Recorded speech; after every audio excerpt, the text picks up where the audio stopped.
Alrighty, that means I get the beautiful job of calling this morning's employment training December 12th, 2025 panel meeting to order at 9:32.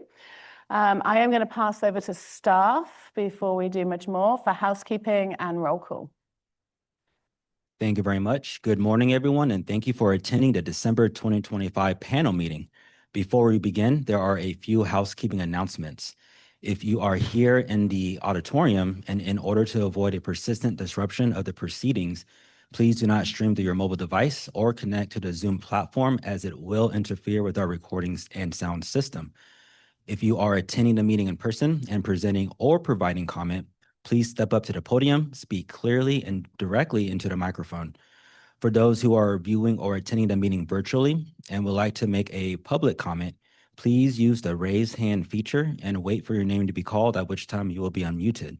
When providing comment in person or online, please speak clearly, state your name, title, and the company you are representing, and you will be given 3 minutes to speak.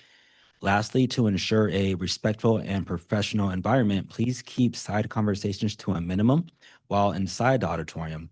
If you do need to have a discussion, kindly step outside to avoid disrupting the meeting. Now we will proceed with roll call. Douglas Tracy, Jennifer Fothergill. Present. Michael Hill. Present. Gretchen Newsom. Present. Rebecca Betancourt. Present. Ricky Smiles. Present. Michael Greenlee. Derek Burke. Chair Bancourt, there are 5 members present. Also present, Jessica Grimes, our Executive Director. Peter Cooper, Assistant Director and Senior Advisor. Kumani Armstrong, Assistant Director and our Chief Counsel. And Tara Armstrong, Deputy Director of Technology and our Chief Information Officer. Thank you. Thank you. So good morning. I will apologize right now. We feel like we're in an echo chamber slightly. So if we're like looking at you with a slide, there's a slight echo. But the other thing is these stage lights are really bright. So in the spirit of merry and bright, you may see Mr. Ricky Smiles donning his sunglasses because he was the clever one and bought sunglasses. They are very bright, these lights. So if we're tweaked like Men in Black? Yeah, Men in Black type style, or just like squinting because the lights are. It's not you guys, it's the lights. We're just like under huge stage lights. We're all feeling it, aren't we? All right, so it is one packed agenda for today. And I will preface, we will be taking a break around about the 11:30 mark for a quick sort of bio break. And then we will, if we get to that stage, around 12:30 be taking a lunch break at that time, just so everyone is aware and on that same page. So if you are near the end of the agenda, there may be a lunch period built into it as well on the panel packets. Okay, so moving on from that part, we are now going to look at the approval, as I just stuck some things in the agenda there, of the December panel meeting agenda. Do I have a motion to approve? So moved. Second. All right, do I have any public comments or any changes anyone wants to make on this? All right, we will move to vote. Jennifer Fothergill. Aye. Aye. Gretchen Newsom. Aye. Rebecca Betancourt. Aye. Ricky Smiles. Aye. Michael Hill. Aye. All righty, so we are good with that agenda. We're keeping as it is. We are then going to move through to the approval of October's panel meeting minutes. It feels like a while.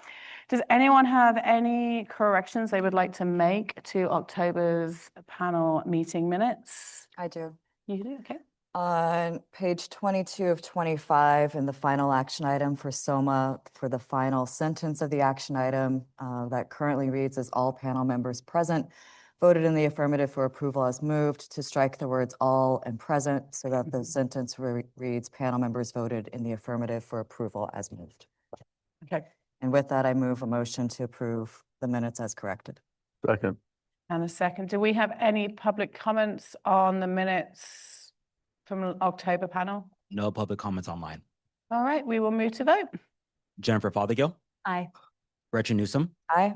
Rebecca Betancourt. Aye. Ricky Smiles. Aye. Michael Hill. Aye. All right, so we're good with those. We are going to hand the baton over, I guess, to staff for executive reports. And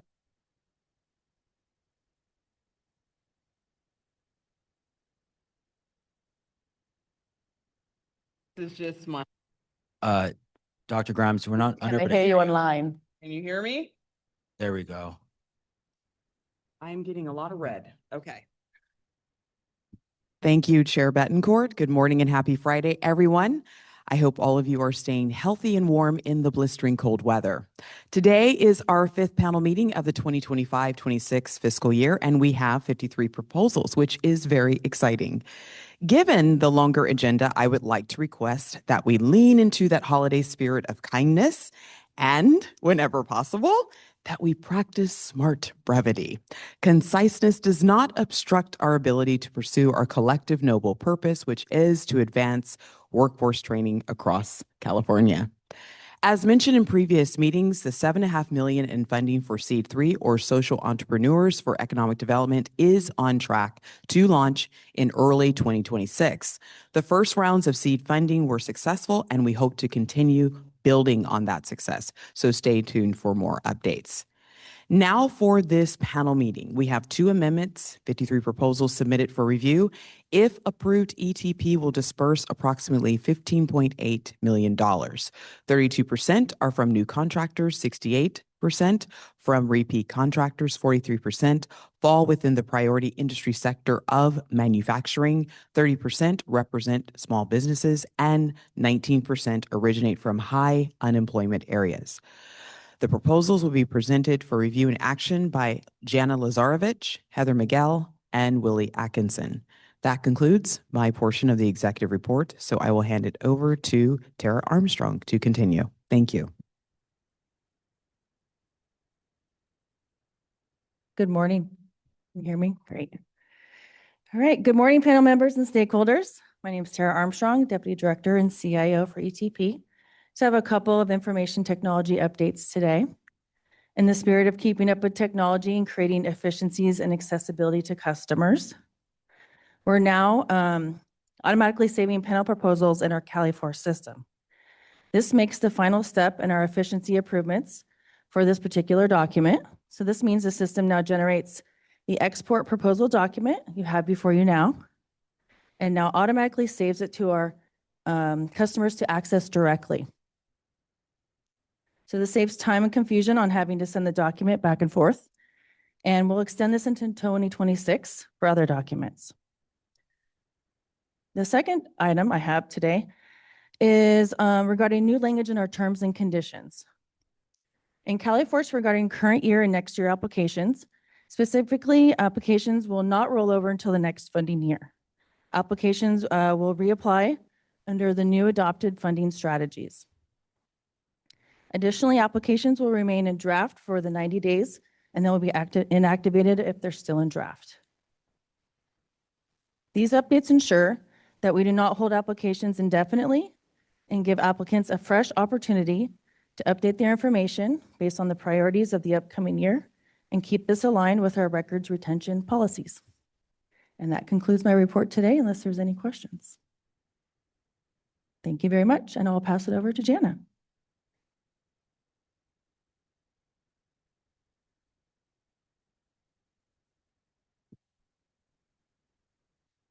Good morning, panel members and stakeholders. I'll be presenting the Chief Deputy Director's notes on behalf of Laura Campbell this morning. So thank you for the opportunity to provide a summary of the Employment Training Panel's funding. And additionally, I'd like to announce and extend our warmest congratulations to Nate Spilkin, who joined our Data Analytics Unit at the start of this month. Regarding funding, today's panel meeting is for approximately $15.8 million. This includes 8 approved delegation orders for a total of $474,460. Delegation orders are proposals capped at $75,000 and approved under delegated authority by the director on a continuous flow basis. 32% of the proposals come from contractors that are new to ETP. If all the proposals scheduled for today's panel meeting are approved, the panel will fund 53 projects for a total of $15,852,708. Regarding demand, we currently have 220 applications in demand. 106 applications are in development, 22 are in eligibility review, and 93 submitted applications are pending review. Regarding allocations, including today's proposals, we will have 199 contracts for a total of $60.2 million, which is 59% of the total allocation for state fiscal year 25-26. Together, these proposals are projected to train 54,541 workers in various industries across California. We do have some closed contract highlights. With that exciting progress in mind, I'd like to highlight some recent accomplishments. Since our last meeting in October, ETP has successfully closed 24 contracts, resulting in $4.9 million earned by contractors. 4,089 trainees who successfully completed their training and met all retention requirements. Of these contracts, 3 were multiple employer contracts, 5 were apprenticeships, 10 were single employer contracts, 5 were small business, and 1 was a critical proposal. These outcomes reflect continued progress and impact on expanding workforce opportunities across sectors and business sizes. Thank you, and I'd like to hand it back to you, Madam Chair, for the next topic on the agenda. Thank you. Can you hear me? I'm like, it's working. Okay. Sometimes we get an echo, sometimes we don't. And this was flashing. So I'm like, just checking. It's going to be a day of it. It's Friday. It's coming up to the holidays. All right. So we are now moving on to proposals, I believe. Oh, sorry. I forgot about you. I forgot about policy. That's You okay. know, it's been a busy week. You were there yesterday. I was there yesterday. My Yeah. brain's like, it's done. I'm like, yeah. So I'll keep it short. The ETP Policy Committee did meet yesterday with attendees both in person and over Zoom, and the agenda was as follows. 2 quick policy manager updates. First, on the ongoing revisions to the MEC application, and second, on the next phase of our review for program guidelines, followed by a discussion on the medical skills guidelines. And committee has proposed some edits to these guidelines, which will return to next policy committee meeting for finalization. And then a discussion topic on ETP's delivery method names and if we should look into revising them. Committee, generally speaking, took no action yesterday and recommended no action in changing those names at this point. And then an action item to approve moving recent edits to the CNA to LVN guidelines to full panel approval. And then finally, an action item to approve some changes to the participating employer or PE demand list, Form 100B. And then if you have any potential, general, the public, policy committee agenda items that you'd like to email suggestions to us, please contact Liz Testa, our policy manager. Thank you. It's kind of a weird question to ask the panel because nearly everyone was there but one. But does anyone have any questions on policy for Gretchen? No, I mean, it was only you, Ricky, who didn't join the party. You know, he left that party. So that's okay. All right. So I believe we are now going to move over to proposals. Okay, we will start with tab 1. This is for 10X Geomedics, Inc. They are a repeat contractor, requesting $97,440, which has been right-sized to reflect prior contract performance. The company plans to train a total of 232 workers, and training will take place at their location in Alameda County. Representatives from 10X are here to answer any questions.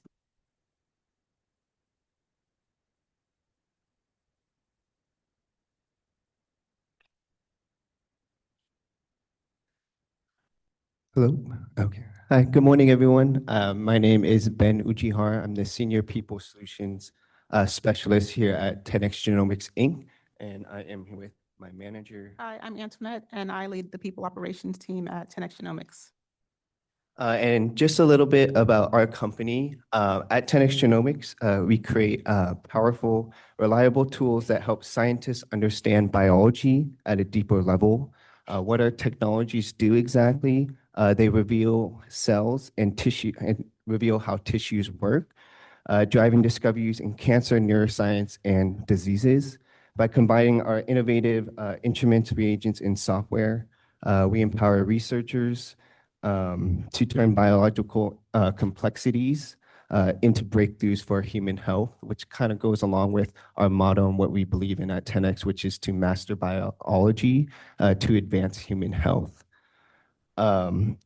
the difference between the first application and the second application is more based on our commercial side. So given our current market and economic conditions, we have shifted our strategic focus to be more centered on expanded commercialization, sales, marketing, and market share growth of our in-market products. How we plan to use these funds? We will use these funds for learning and development for our commercial operations team, in which we hope will lead to increased commercial sales, retention, career development, and overall create an environment where our employees will be able to do their best work. We want to train our colleagues in critical business and commercial areas while balancing our capital funds to ensure continued growth and longevity of our business. And then lastly, with recent realignment of resources within HR to provide support, we are confident that we will utilize all 97,440 if granted before the contract's end date and reapply for the ETP funding request to continue to utilize these important funds for our employees at 10x Genomics.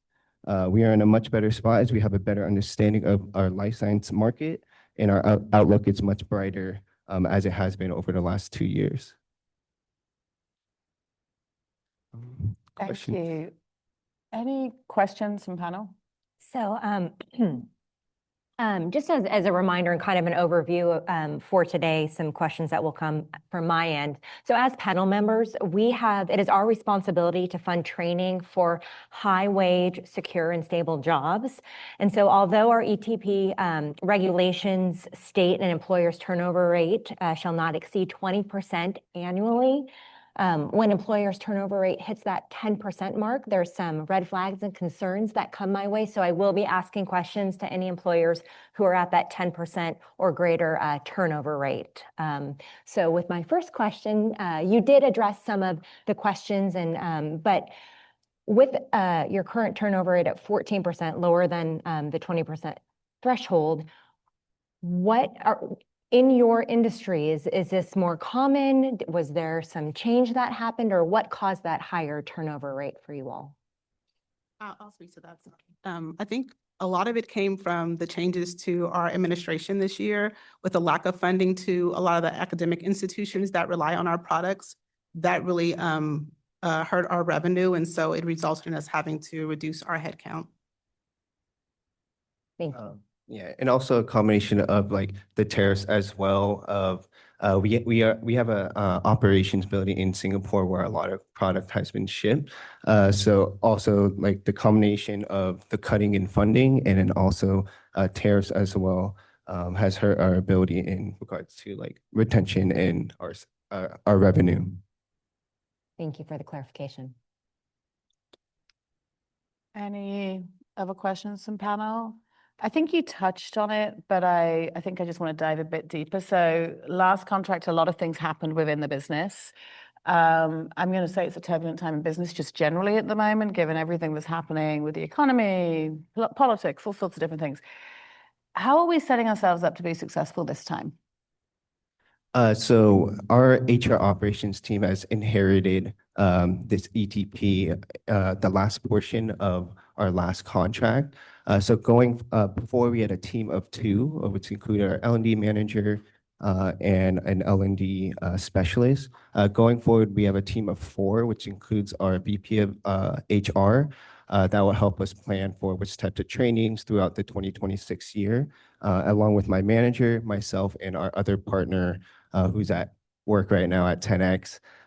There's a team of 3 of us to be able to manage the ETP site, so inputting like the hours, whether it's like inputting P1, P2, or P3, but also we're looking using like we use Excel in our spreadsheets right now. We're also looking to utilize maybe DocuSign, in which that will be more efficient in regards to signatures and getting all the appropriate documents and having the appropriate paperwork and just being very efficient. I just want to check. They have alternate records, so the Excel spreadsheets are the alternate records of a DocuSign. Sorry, because often that alternate is like the LMS or a database. I just want to make sure that's okay on The alternative record keeping is not necessarily a learning management system. So typically that's a hybrid. Okay, Now, yeah. each alternative record keeping instance is looked at individually by the company. So our expectation is that this would have been fully vetted with our staff, and it could be a combination of whatever the tools that they're using in order to meet our record keeping requirements in our regulations. So I'd say if you're going to change how you do it, make sure staff is aware. So the use of, if you're going to go DocuSign then Excel, just make sure to link staff in. I will say having managed contracts in past lives, the more you can automate and get reports coming out of the system, the easier it is to manage than the tracking in an Excel spreadsheet. Just as a having managed contracts in past lives. So yeah, if there's any changes to it, just make sure staff are aware. They're always looking for more efficiencies for all of you because it helps you get the data more easily. So fantastic. All right, any other questions from anyone? All right. Motion to approve 10X Genomics Inc. ET contract number 26-0194 in the amount of $97,440. Second. Do I have any public comment on this proposal? There are no public comments online. And there's none in the room, so we shall move to vote. Jennifer Fothergill, Aye. Gretchen Newsom, Aye. Rebecca Betancourt, Aye. Ricky Smiles, Aye. Michael Hill. Aye.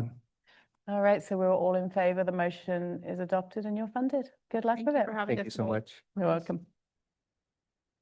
All right, panel members, we are now on tab 2. This is a proposal for Alliance Environmental Holdings, LLC.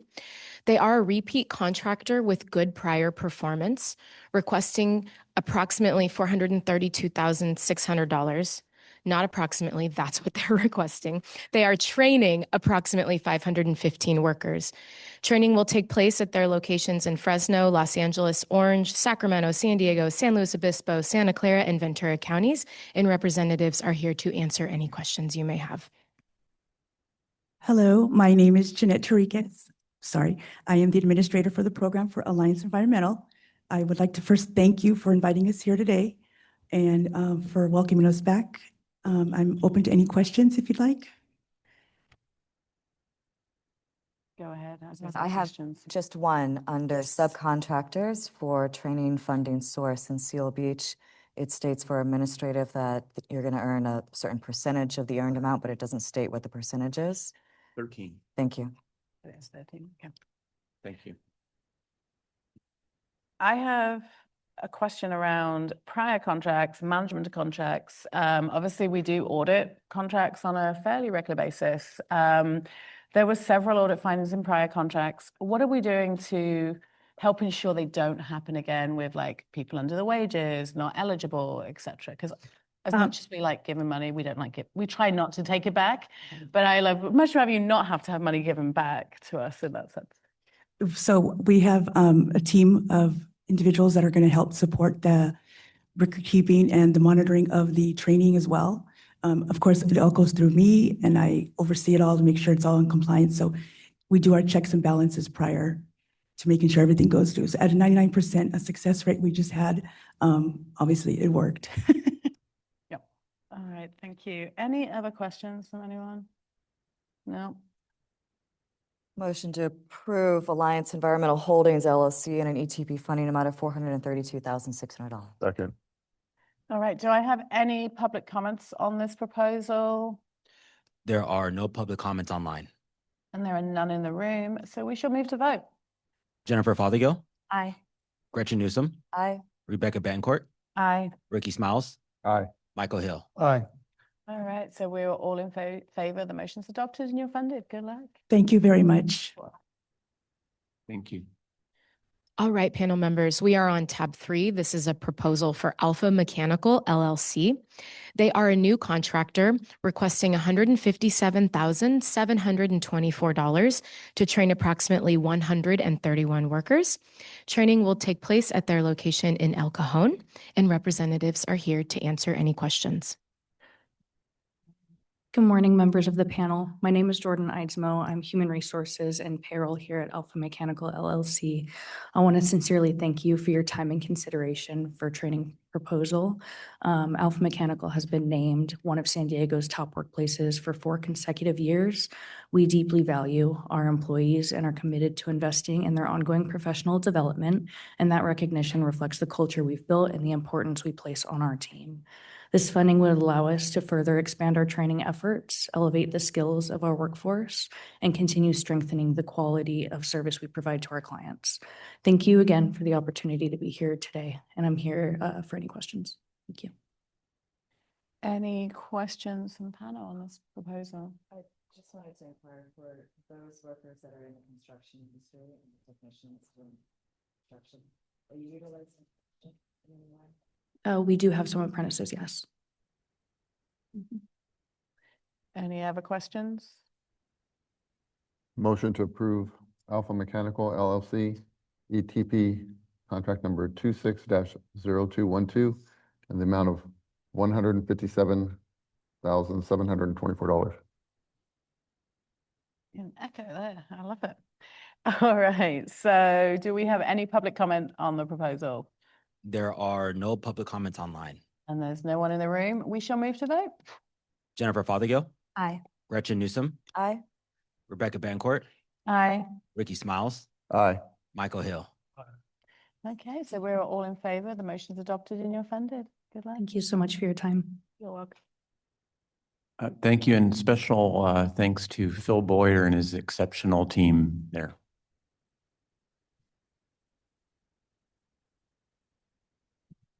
Okay, next up we have tab 4, which is a proposal from Aspen Neuroscience, Inc.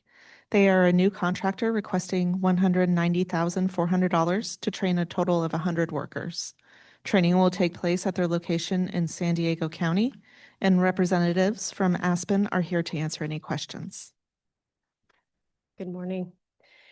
I'm very excited to be here to represent Aspen Neuroscience and speak with you about the potential that adding access to training will do for our team members. We're an innovative biotech in San Diego. We're a company that's passionate about leveraging novel and cutting-edge technologies and techniques to develop regenerative, personalized stem cell therapy to treat patients with Parkinson's disease. We are currently in our first clinical trial, and we are now in a place where we can move further along in our journey to the next phases of clinical development and commercial readiness. We are continuing to transform and develop our proprietary manufacturing platform, which leverages machine learning and genomics to produce high-quality personalized cells for patients. And in order for us to do that, it's imperative that we continue to develop our people, give them opportunities to advance and develop new skills. Not only does this help us, or will this help us in developing these skills to support the business, but we know that our employees are hungry to learn. They have been asking for more development, and with a small HR team with limited resources, we have been unable to meet all of those demands. This funding will not only provide these resources for team members who are eager for it, but also enables us to retain these extremely valuable individuals who have been so important to our success to date, and we believe are going to help keep us be successful in really being able to fulfill our mission, which is to bring this therapy to patients. Thank you for your consideration. Thank you. Any questions from panel on the proposal? I see here that you have listed under training vendors, Hands-On LLC. Yes. We've seen them listed in other contracts as well. It's Yes. hopeful that you could elaborate for me on how their training is going to be specific to your needs. Yeah. What I can say is that it's so much easier with a vendor who understands your industry. Hands-On has been in this space, has been proven in this space, has the experience with life science. And I will tell you that working with highly analytical people, we have brought in trainers, and inevitably one of the questions is, do they understand our industry? And so hands-on is really able to provide the type of training that is specific to what we need for life sciences employees. And Any other questions from panel? Motion to approve Aspen Neuroscience, Inc., contract number ET 26-0188 in the amount of $190,400. Second. Do we have any public comment on this proposal? There are no public comments online. And there's not any in the room, so we shall move to vote. Jennifer Fothergill, Aye. give it a second. Gretchen Newsom, Aye.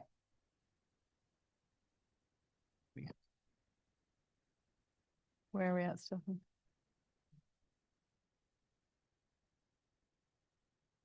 Jennifer Fothergill, Aye. Gretchen Newsom, Aye. She voted. She did vote. I heard her say aye. Aye. Aye. I didn't hear it back here. I'm Really, sorry. really want to Rebecca approve them. Betancourt, Aye. Ricky Smiles, Aye. and Michael Hill. Aye. Alrighty, so we are all in favor. Gretchen multiple times. The proposal is funded. thank you so much. You're welcome, good luck. Yeah, you were flashing like. Okay. Next, we are on to tab 5 for Bandy Manufacturing LLC. They are requesting $106,400 to train approximately 76 workers. They are a repeat contractor with good prior performance, and training will take place at their locations in Burbank, and representatives are here to answer any questions. Good morning. Thanks for having us today. Bandy Manufacturing, we're an aerospace manufacturing company located in Burbank. All of our employees are there in Burbank. We're very grateful for the opportunity to be here again. So training and development of our employees on the team at Bandy is a very important part of our growth strategy, and the ETP partnership's been very instrumental in helping us with that. So we're excited to continue that partnership going forward. I can answer any questions. I keep flashing as well, so I don't know what's going on. It's going red, green like a Christmas tree. Any questions from the panel on this proposal? No? Anyone want to make a motion? Motion to approve Bandy Manufacturing LLC, contract number ET 26-0174 in the amount of $106,400. Second. And a second from Mike. Any public comments on this proposal? There are no public comments online. And none in the room. We shall move to vote. Jennifer Fothergill, Aye. Gretchen Newsom, Aye. Rebecca Betancourt, Aye. Ricky Smiles, Aye. Michael Hill. Aye. All right, so we are all in favor. It took us a moment. Motion is adopted and you're funded. Great. Thank you, guys. Thank you. Happy holiday. Next up is tab 6. This is a proposal from CHLB LLC, doing business as College Medical Center. They are a repeat contractor with good prior performance, requesting $596,136 to train a total of 421 workers. Training will take place at their locations in Los Angeles County, and representatives from College Medical Center are here to answer any questions. Good morning, everyone. My name is Gwendolyn Flores. I'm the clinical nurse manager of College Medical Center. A little bit about us. This is a full service facility. We are a teaching hospital and we take care of the surrounding areas. This is also an underserved community, 221 beds, and we continue to grow. And we would like to continue to service the community effectively. And I thank you for the opportunity of being here today, because we are a repeated contract, as you stated, and we have successfully been able to complete 100% of the contracts thanks to your help. Any questions for me? Any questions from panel? I appreciate your high wages, so thank you for doing that. I'd like to move a motion to approve CHLB, DBA College Medical Center, and an ETP funding amount of $596,136. Second. All right. Any public comment on the proposal? There are no public comments online. And none in the room, so we shall move to vote. Jennifer Fothergill, Aye. Gretchen Newsom, Aye. Rebecca Betancourt, Aye. Ricky Smiles, Aye. Michael Hill. Aye. All right, so we were all in favor. The motion's adopted and you're funded. Thank you for your time. Thank you. We are moving on to tab 7. This is a proposal from Sycon Engineering, Inc. They are a repeat contractor with good prior performance, requesting $478,800 in funding to train approximately 285 workers. Training will take place at their 4 locations in Van Nuys, Chatsworth, and Canoga Park, and representatives are here to answer any questions. Thank you, panel, for taking time to hear our application. My name is Dara Kolahi, Vice President of Operations. We're an aerospace manufacturing company. Would love to answer any questions you have for me. Any questions from panel? I really appreciate under wage progression that you included the notion that all of your supervisors and managers have first started as technicians. I was hopeful, though, that you could elaborate for me for the production technicians specifically. How and when do they move from that second column of compensation from $20 to $25 up beyond $25? Absolutely. Great question. Since our last application, maybe 2.5 years ago, we've completely revamped our performance evaluation process. It's a much clearer pay for skills system. So the more skills you have, the more we pay. Our evaluation process is about 80 different metrics. So there's a lot that goes into building stuff that goes into space. So with this clear path progression, clear pay progression, the average raise given this year was 5.5%. Our turnover rate is at 11. At our previous application, it was 16%. So we've gone down from 16 to 11, and we hope that's a continued downward trajectory.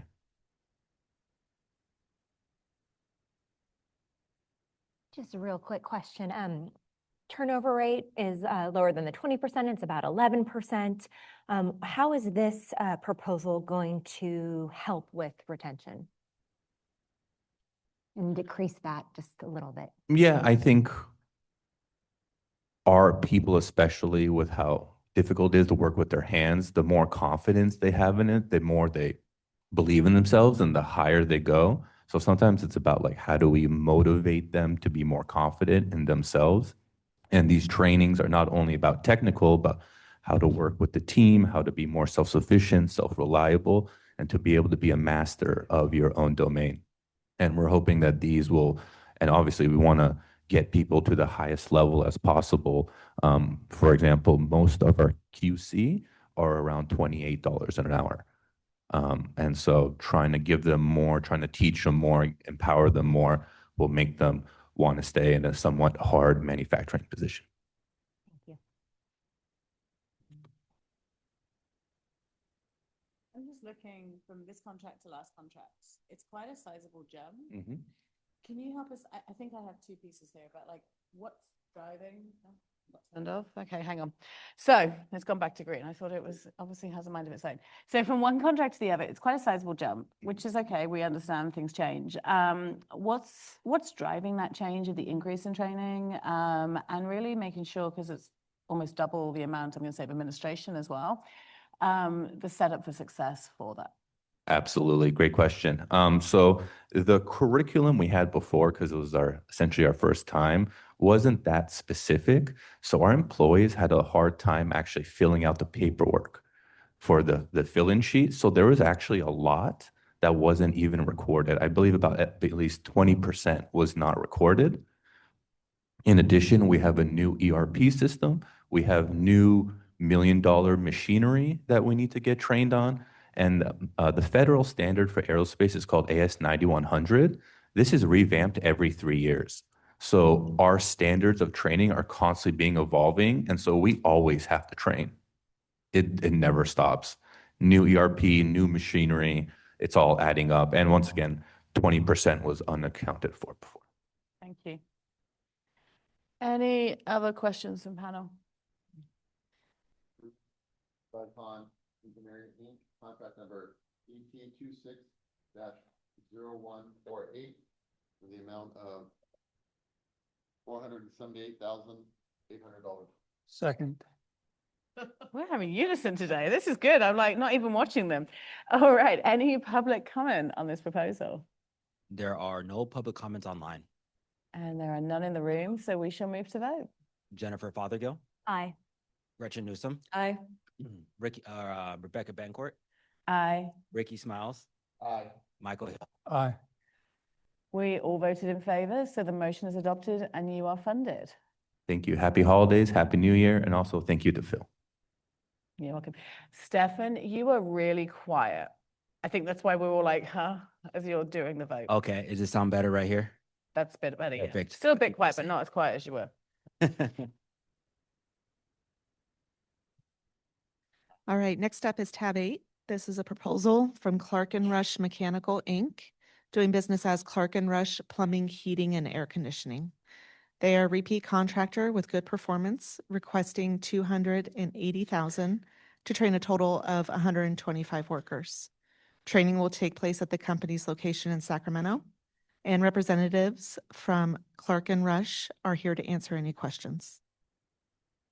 Good morning, panel members. My name is Noe Popal. I'm the controller for Clark and Rush. We're in the HVAC industry for about 50 years now. The last contract enabled Clark and Rush to train new hires and U.S. segment training on new technologies. This contract will expand to cover all new technologies and equipment, as well as safety trainings. I'm here to answer any questions you might have. All right, thank you. Any questions from panel on this proposal?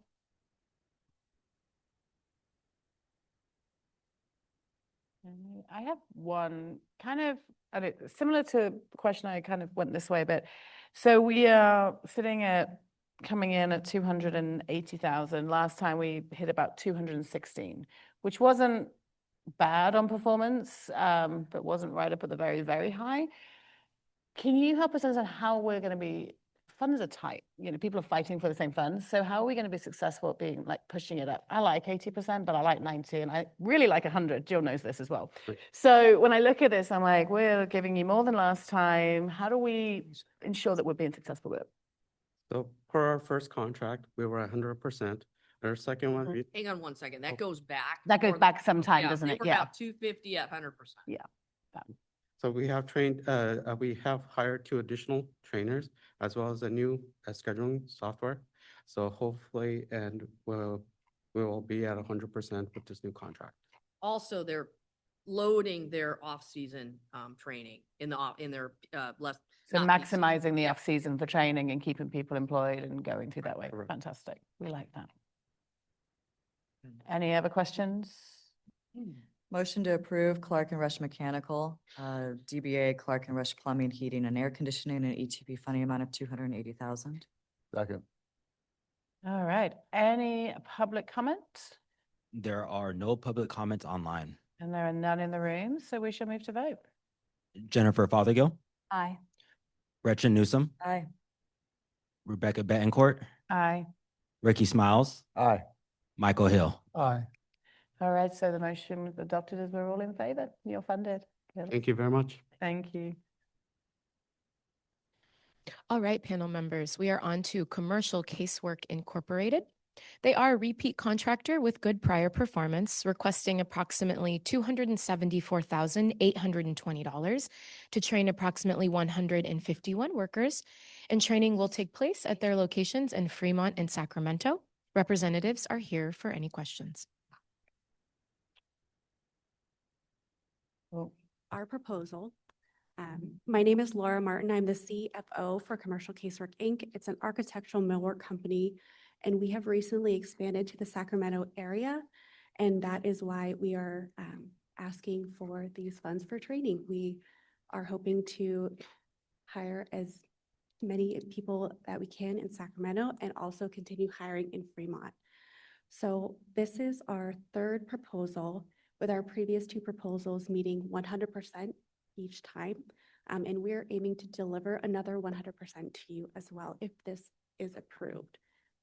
Did you have any questions for us? Any questions from panel? No? Motion to approve Commercial Casework Incorporated an ETP funding amount of $274,820. Second. Thank you. Any public comments? I don't see anyone rushing in the room. There are no public comments online. All right, we shall move to vote then. Jennifer Fothergill, Aye. Gretchen Newsom, Aye. Rebecca Betancourt, Aye. Ricky Smiles, Aye. Michael Hill. Aye. All righty, so we were all in favor, so the motion's adopted and you're funded. Thank you so much. You're welcome. Good luck. All right. The next proposal is for Decorative Specialties. Sorry, I said that weird. They are requesting $130,200 in funding to train approximately 93 workers. And training will take place at their 4 locations in Baldwin Park, Elk Grove, South El Monte, and Irwindale. And representatives are here for any questions. Is it working? Yes, it is. Good morning, panel members. My name is Marcos Arroyo. I work with Decorative Specialties, been employed there for 16 years. I'm the HR director.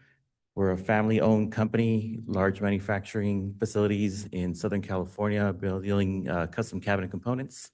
We plan on using the funding, if approved, to reinvest in our workforce. Last 5 years, we've gone through a major transformation in equipment. So we've reinvested process where it's been manual over to automation. So we need some money to cover some of that cost into training our people, giving it back to our workforce. A lot of this training money that we're requesting for is to send it back to our employees to learn how to use AutoCAD, run automation, and again, give tools back to them. Any questions that the panel has? Any questions from panel? I think and this is more curiosity than anything. So you've had multiple contracts. It's been a while. It's been over 5 years since coming back in. I guess my question is, why wait so long? But also, what made you come back, having not used it for a while, but coming back? It's more curiosity than anything. The last 5 years have been, there's been a major change in our company. So the last 5 years, what we've done is we've purchased about 20 different pieces of equipment. And those equipments are Bocce routers, they're presses, all that new equipment. We're getting rid of our old stuff. All the new stuff coming in is requiring a new skill set in our facility. So why we didn't come back is we already had training programs going on. We never stopped them from moving. But now that we're in a position where we say we've got 20 new machines, all this new equipment is going to require us to build skill set within the company. We want to retain our people and continue being a California employer. I know that the contract has the agreement that we're proposing with you guys is under 100 for employees, but we actually employ 450 people in California. So we're only looking at a specific workforce to build their skill set, making sure we continue being a good employer in California. I was just hoping we hadn't scared you away, because some people are like, oh, we had a bad experience, we're coming back. I wanted to make sure it wasn't that. No. And that it was just, we've been having some changes. So no, welcome back. We like repeat contractors and those who come back after a while as well. So we like it. We like people coming back. We don't want to scare people. All right. Any other questions from panel? Motion to approve Decorative Specialties contract number ET 26-0200 in the amount of $130,200. Second. Any public comment on this proposal? There are no public comments online. There's no one in the room coming up, so we shall move to vote. Jennifer Fothergill, Aye. Gretchen Newsom, Aye. Rebecca Betancourt, Aye. Ricky Smiles, Aye. Michael Hill. All right, so we're all in favor. Motion's adopted and you're funded. Thank you, panel members, and thank you, panel staff. All right, we are moving on to El Clasificado, DBA El Clasificado EC Hispanic Media. They are a repeat contractor requesting $94,752 to train 94 workers. Please note that this project has been right-sized to prior earnings. Training will take place at their locations in Commerce, Norwalk, and San Bernardino, and representatives are here to answer any questions. Good morning, panel members. My name is Rosa Chan. I'm the Chief Financial Officer at El Clasificado EC Hispanic Media. Thank you for the opportunity to present our training proposal. El Clasificado has been a California-based employer for 36 years, serving Hispanic and bilingual communities through multimedia advertising that includes print, online, mobile, and event solutions. Our digital offerings include web design, search engine optimization, AI tools, and social media advertising. Like many in our industry, our business has transformed rapidly. Today, more than 85% of our audience is mobile, and 55% of our total revenue is now digital rather than that traditional print. To remain competitive, we must ensure our workforce has the advanced technical skills needed to support this shift. While prior contracts help build foundational skills to support our migration from print to digital, these proposals deepens capability in areas such as AI-powered marketing, SEO, and other emerging digital technologies. Thank you for considering our proposal. I welcome any question the panel may have. Any questions? Just looking at prior performance, and this has been right-sized, so I do appreciate that. But you mentioned that part of the reasoning for kind of poorer prior performance was the wildfires. Yes. If you could elaborate on that, and if there was any other kind of reasons. Yeah, so some of our performance was impacted, especially for the Altarina fire. We had some employees that either had to evacuate, some lost property, some had to take care of loved ones that had suffered some loss.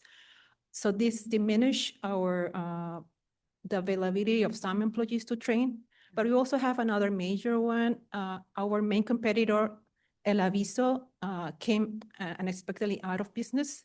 So we have to shift resources from training to marketing and sales. We even had customers that thought that we were the ones coming down.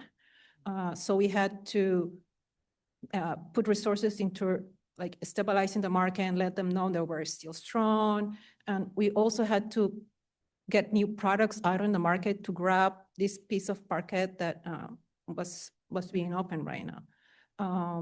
So yeah, that was, and we did downsize to meet the, right. And in the past, prior to this contract, we had 100% completed the program. So it was kind of a hiccup, yeah. Did your turnover get affected by the fires as well with people leaving, or was it just more of them not being able to come into work? Yeah, so we had to be flexible. Yeah. Like they were displaced from home, so they were not coming to work, or we had to just keep the priorities moving around. Yeah. So it did affect. Because I look at this proposal, it didn't come through as respond, but it has had impact of wildfires. Part of me looks at this on past performance. Some of this was not something that could have been done due to, a natural disaster happening. Prior performance, I was looking at how much they originally came in for. It's not like substantially, like we're coming in for 300,000 and we only performed at 61% last time. The actual amount that you requested was 133,000, correct? I'm on I don't know if it's holiday spirit. I don't know if it's the, we're coming up to the anniversaries of the fires as well. A lot of the things that were really impacting, it sounds, were things that were really out of control of the company that I would almost go to what they're coming in originally asking at rather than the right size based on situation and prior history and everything else. I would feel comfortable to move to what they originally requested rather than the right size, but I'm looking across panel to see where their thoughts are. Where do you see what they originally requested? I asked staff before. Oh, it's like, what are the secret notes that I'm? My secret, it was my conversation in because as I read it and I was like, how much are they really? And we looked at prior performances, and always prior performance has been at the 100 and around that. They've always come in on contracts. 130? 133, wasn't it? 1,000? Yeah. And historically, every contract's been in like no more than 180 at 100%. Gotcha. See, it's my secret. So it's my little secret squirrel. And I think that this is the first time that I've ever encountered this in my 10 years here. You good? Yeah, I'm good if you are. Yeah, I'd like to move a motion to approve an ETP contract for El Clasificado EC, hold on one second, Hispanic Media in a revised ETP funding amount of 133,000. Can we do Second. the up, I'm sorry, can we do up Up to? to, Yeah. up to 133,000. Second. Thank you. Any public comments on this proposal? There are no public comments online. None in the room, so we shall move to vote. Jennifer Fothergill, Aye. Gretchen Newsom, Aye. Rebecca Betancourt, Aye. Ricky Smiles, Aye. Michael Hill. Aye. All right, so we are all in favor. The motion's adopted and we increased your funding Yeah, thank you. up Thank to you up very to much the for- 133 that was Thank you originally. very much for the suggestion of upping it up, and thank you also to Nicole and Phil for their support in this process. That's all Merry right. Christmas. Good luck. Thank you. All right, next up we have tab 12. This is a proposal from NGO Incorporated. They are a repeat contractor with good prior performance, requesting $198,940 to train a total of 203 workers. Training will be delivered at their locations in Alameda, Contra Costa, Los Angeles, Orange, Placer, San Diego, San Francisco, San Joaquin, Santa Barbara, and Santa Clara counties. Representatives are here to answer any questions. Good morning, panel. My name is Joanne Arcos. I serve as an HR generalist with NGO Incorporated. I'm joined today by my colleagues, Valerie Davis, Director of Human Resources, and Julia Moriarty, Principal Engineer of the firm. A little bit about NGO. We are an employee-owned firm in the earth sciences engineering space. We specialize in earthquake engineering and support the safe and sustainable development of California's infrastructure and housing shortage. We thank you as well for your previous support through the ETP program. It has enabled us to deliver technical and professional training for our engineers, geologists, and lab technicians, as well as provide specialized programs in high-demand disciplines such as construction oversight and special inspections. With this new funding, we aim to build on that success, preparing our workforce for routine building code updates and evolving industry standards, and we welcome any questions you may have. Thank you. Any questions from panel? No questions? Happy to move a motion to approve ETP contract for NGO Incorporated and ETP funding amount of $198,940. Second. Any public comments? There are no public comments online. Okay, and none in the room, so we shall move to vote. Jennifer Fothergill, Aye. Gretchen Newsom, Aye. Rebecca Betancourt, Aye. Ricky Smiles, Aye. Michael Hill. Aye. All right, so we're all in favor. The motion's adopted and you're funded. I appreciate that. Thank you so much. Good luck. All right, panel members, we are on to Four Seasons Healthcare and Wellness Center LP, DBA Four Seasons Healthcare. They are a first-time respond contractor requesting $592,620 to train approximately 255 workers. Training will take place at their locations in Los Angeles County, and representatives are here to answer any questions. Good morning. My name is Sam Sarolnik. I'm the administrator of Four Seasons and Healthcare and Wellness Center. We have been impacted by the wildfires in Pasadena with displaced workers and an influx of patients. I'm happy to answer any questions. Any questions from panel? Motion to approve Four Seasons Healthcare and Wellness Center, LPDBA Four Seasons Healthcare, contract number ET 26-0197. And the amount of $592,620. All right, so I have a first and a second. Do we have any public comments? There are no public comments online. None in the room, so we shall move to vote. Jennifer Fothergill, Aye. Gretchen Newsom, Rebecca Betancourt, Aye. Ricky Smiles, Aye. Michael Hill. Aye. So everyone is I can't speak, in favor, so the motion's adopted and you're funded. Thank you. Happy Good luck. holidays. Okay, next up is tab 14. This is a proposal from Hannah Lee Holdings LLC, doing business as Bridgeview Post-Acute. They are a first-time contractor requesting $177,800 to train a total of 127 workers. Training will take place at their location in Yuba City, and representatives are here to answer any questions. Okay. Hi, my name is Samantha Carson. I'm the administrator at Bridgeview Post-Acute in Yuba City. We're a 130-bed skilled nursing facility, and we are here requesting funding so we can continue with educating our staff. Thank you. Any questions from panel on the proposal? There's multiple wage reduction requests in this proposal, and I'm hopeful that you can elaborate for me. For those employees, there's 8 of them that are listed in the column of being compensated less than $20 an hour. When and how soon can they anticipate receiving this training and then having their wages progress upward? So we will start the training immediately. We do progressive evaluations to see about increasing the wages at the facility. Those 8 employees, I'm assuming they are more in the dietary department, possibly? They're spread out. They're throughout spread the out? house. Okay. Yeah, So across anybody the that's under the wage, we will be evaluating them. We just need to increase their training so that we can promote from within and try to Get them up. get them up. Yeah. Thank you. Any other questions from panel? Do I have a motion?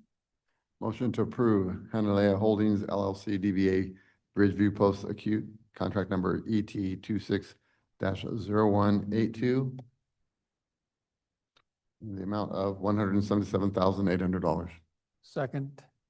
All right, do a first and a second. Do we have any public comment on the proposal? There are no public comments online. The podium, so we shall move to vote. Jennifer Fothergill, Gretchen Newsom, Aye. Rebecca Betancourt, Aye. Ricky Smiles, Aye. Michael Hill. Aye. All right, so we're all in favor, so the motion's adopted and you're funded. Thank you very much. Welcome. Thank you, and thank you to Jesse Garcia for assisting. All right, we are moving on to Homebridge Inc. They are a new contractor requesting $268,800 to train approximately 160 workers. Training will take place at their location in San Francisco, and representatives are here for any questions. Hi, I'm Min Chang. I'm the CEO of Homebridge. I'm really excited to be here with all of you today. I thought I'd just share a little bit of overview on Homebridge in case you don't know our organization. We are 40 years old. We actually just celebrated our 40th anniversary this past Tuesday. And back in 1985, our core business then, which is still our core business today, is IHSS contract mode. It's a really important program. We serve the absolute most vulnerable in San Francisco. We take care of over 1,200 clients, and vulnerable by definition are older adults and adults with disabilities. And so because of that, the workforce development piece of this, which is recruitment, onboarding, and training and development, is super important. So I have a staff of over 500 folks in general, but of that, the vast majority, over 380, are direct caregivers in this industry. And so this grant will go a long way in terms of helping us ensure that we have properly trained, very competent folks to take care of the most vulnerable in San Francisco. Thank you. I'm happy to answer any questions that you may have. Thank you. Any questions? From anyone? No? Motion to approve Homebridge Inc., contract number ET 26-0178 in the amount of $268,800. Second. So do we have any public comment on this proposal? There are no public comments online. We have no one in the room, so we shall move to vote. Jennifer Fothergill, Aye. Gretchen Newsom, Aye. Rebecca Betancourt, Aye. Ricky Smiles, Aye. Michael Hill. Aye. So we were all in favor, therefore the motion's adopted, you're funded, and we wish you luck. Thank you so much. All right, we are moving on to Hub International Insurance Services, Inc. They are a repeat contractor with good prior performance, requesting $449,280 to train approximately 1,107 workers, and training will take place at their locations throughout California. Representatives are here to answer any questions. Good morning, panel. Thank you for your time today and the staff who guided us through this process. My name is Christina Jones, Chief Operating Officer for Hub International in California. We are a full-service insurance brokerage firm providing commercial, personal, employee benefits, and retirement solutions across the state, with over 1,800 employees now and 35+ offices in California. Our goal with this funding is to help deepen the technical insurance expertise required of our current workforce, as well as help them enhance their operational efficiencies so that they can advance in their careers and obtain new roles in our company. We also want to create new pathways for new talent from diverse backgrounds to enter our industry. With the ever-changing insurance landscape has never been more complex, our clients face evolving risks daily, from cyber threats to wildfire exposures to emerging business ventures, and they need advisors who can bring clarity to this complexity and deliver solutions quickly and effectively. We're committed to this partnership and to making a measurable impact on our people in our state. Thank you, and welcome any questions. Thank you. Any questions from panel on the proposal? Crickets. Motion to approve Hub International Insurance Services, Inc. in an ETP funding amount of, scrolling, $449,280. Second. Any public comments on the proposal? There are no public comments online. And none in the room, so we will move to vote. Jennifer Fothergill, Aye. Gretchen Newsom, Aye. Rebecca Betancourt, Aye. Ricky Smiles, Aye. and Mike Hill. All right, so everyone is in favor, therefore the motion is adopted and you're funded. Thank you very much. You're welcome. Special thank you to Samantha Wang, and we are open to increasing our funding. Good try.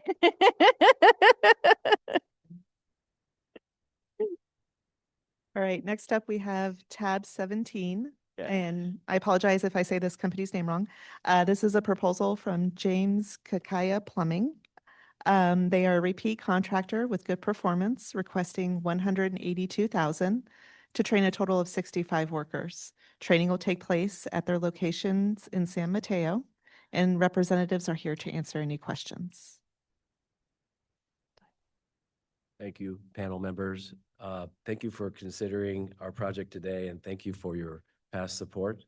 Training has been a hallmark in our business since 1979. We believe this is how we can differentiate ourselves in the trades, be the premier service provider on the peninsula and in the Bay Area. And having another project to help us with the advancement with technology and safety. The recurring safety is a big deal for us, and it'll leave no doubt that we're serious about training in the future. I'm happy to answer any questions. Thank you. And I see you are looking at growth as well within the industry. I suddenly saw your employee numbers and then the number of trainees. And I was like, there's a, and I'm like, there it is. So we're looking at growth as well within this proposal. Yeah. We just relocated 5 physical addresses into 1. We moved from San Mateo to Burlingame on August 1st. Fantastic. All right. Any questions from panel or any other questions? No? Motion to approve James Casea Plumbing, Inc., DBA Casea Homes Services, contract number ET 26-0184, in the amount of $182,000. Second. Thank you. Any public comments? There are no public comments online. There is none in the room, so we shall move to vote. Jennifer Fothergill, Aye. Gretchen Newsom, Aye. Rebecca Betancourt, Aye. Ricky Smiles, Aye. Michael Hill. Aye. All right, so we are all in favor. The motion's adopted and you're funded. Thank you. You're welcome. It's pronounced Kacha, like Cacciatore.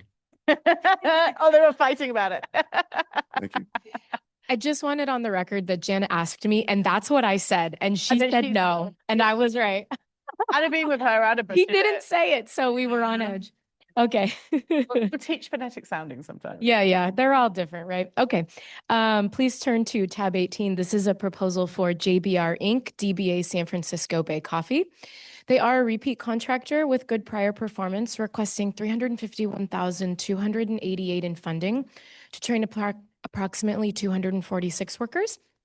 Training will take place at their location in Lincoln, and representatives are here for questions. Good morning. My name is Joe Navin. I'm the Executive Vice President for the business. Hi, good morning, panels. My name is Nubia Robles, and I am the plant manager at San Francisco Bay Coffee in Lincoln. Anyone have questions on this proposal? I appreciate your compostable coffee pods. So thank you for making that investment. Thank you. And I feel better about my consumption of coffee. You carry consumption with Boston. Yes, Good. a lot of consumption. With that, I'll make a motion to approve JBR DBA San Francisco Bay Coffee in an ETP funding amount of $351,288. Second. All right, so we have a first and a second. Do we have any public comment on this proposal? There are no public comments online. And no one in the room, so we shall move to vote. Jennifer Fothergill, Aye. Gretchen Newsom, Rebecca Betancourt, Aye. Ricky Smiles, Aye. and Michael Hill. Aye. All right, so we're all in favor. Motion's adopted. You are funded. Wonderful. Thank you. Thank Thank you you. for your Keep time. making her coffee. That's Keeps me nice. it keeps you nice. Okay, next up, we have tab 19. This is a proposal from Joseph Gallo Cheese Company, LP, doing business as Joseph Gallo Farms. They are a repeat contractor with good performance, requesting $512,960 to train a total of 229 workers. Training will take place at their location in Atwater, and representatives are here to answer any questions. Hi, my name is Jennifer Cargill. I am the Vice President of Human Resources with Joseph Gallo Farms. I have my associate Dulce Guzman, who's training today to be able to do this proposal next time we come to panel. This is our fourth proposal for ETP with great prior performance of prior proposals at 100%. And I'm here to answer any questions that you might have. Thank you. Any questions from panel? Related to wage progression. Sure. So you have a significant number of employees that are listed in a column of being compensated less than $20 an hour. Your post-retention wage is $18.50 an hour. If you could kind of elaborate to me, like what hope do they have of progressing in their wages? Yeah, so $18.50 is our starting rate, obviously, for a variety of different positions. Within the proposal, we only actually have 6 employees that are under $20 an hour. And so as people start, finish 90 days and get various position-specific training and or certifications, they progress within those wages relatively quickly. Okay. We're seeing many more than the 6, so thank you for that clarification. I appreciate that. Any other questions from panel? I have a quick question regarding your turnover rate. You are at about 12%. How is this proposed training plan going to help reduce that and contribute to retention? Yeah, so our average retention is about 12 years of service. We have a 12% turnover rate, which is significantly less than the national average for manufacturing and 24/7 manufacturing in particular. Most of our turnover is resulted because we are a 24/7 facility. We don't offer Monday through Friday day shift. And so a lot of our employees have a hard time adjusting to the schedule associated with manufacturing. And most of the turnover is within that 3 months of service. And so having better onboarding programs, better recruiting and training programs will help with reducing that turnover. Thank you. We also have it as policy to take a second look at out-of-state vendors that are that. So if you could elaborate for me on your relationship with your out-of-state vendor and the reasoning as to why this is so pertinent and necessary. We like to keep our funds here in California. Sure. We have had a business relationship with our administrator for ever since we started with ETP at Joseph Farms, and prior to that with my prior employers. So we've been working with them for 15 plus, I've been working with them for 15 plus years, and they recently relocated out of state. Any other questions from panel? Motion to approve Joseph Gallo Cheese Company, LP DBA Joseph Gallo Farms, contract number ET 26-0160, in the amount of $512,960. Second. Thank you. Any public comment on this proposal? There are no public comments online. So we shall move to vote as there are none in the room. Jennifer Fothergill, Aye. Gretchen Newsom, Aye. Rebecca Betancourt, Aye. Ricky Smiles, Aye. Michael Hill. Aye. All right, so everyone is in favor, so therefore the motion is adopted and you are funded. All right, thank you so much. Thank you. All right, we'll move on to tab 20. This is a critical proposal from Kratos Unmanned Aerial Systems, Inc. They are a first-time contractor requesting $350,700 to train a total of 167 workers. Training will take place in Sacramento County with manufacturing facilities located in Sacramento and at McClellan. Representatives from Kratos are here to answer any questions. Good afternoon. I'm David Salazzo, the Vice President of Business Operations for Kratos Unmanned Aerial Systems, and here to seek approval for our request for training dollars from the ETP, and here to answer any questions you all may have. Any questions from any panel members? It just scares me, the idea of unmanned aerial systems, but that's just me. As long as they're not taking me across the Atlantic, I'm okay at the moment. Any questions? Maybe like with more training, we'll feel better. Hopefully, maybe, yes. Maybe more training and like upskilling of people, I might feel better, yes.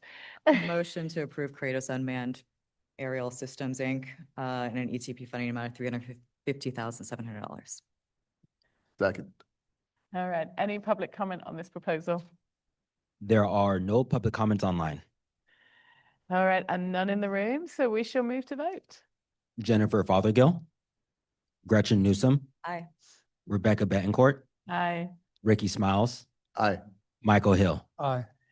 All right, so everyone is in favor, so therefore you're funded and the motion is adopted. Thank you very much. You're welcome. All right, next up is tab 21. This is a proposal from Kyverna Therapeutics, Inc. They are a first-time contractor requesting $154,000 to train a total of 100 workers. Training will take place at their location in Emeryville, and representatives are here to answer any questions. Hello, good morning. I'm Kara Bauer. I'm the CHRO at Kyverna. We are a development stage biotechnology company focused on bringing life-changing therapies to patients suffering from autoimmune diseases. We are preparing our organization for the filing of our first biologics license agreement, which will move us with approval to a commercial stage biotechnology company. And I'm happy to answer any questions. Thank you. Any questions from panel?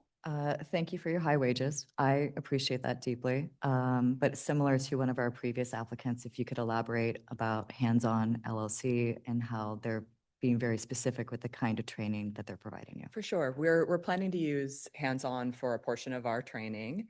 They, similar to what the woman from Aspen elaborated on, they're very focused. They have a lot of experience in biotech. We're highly, highly specialized.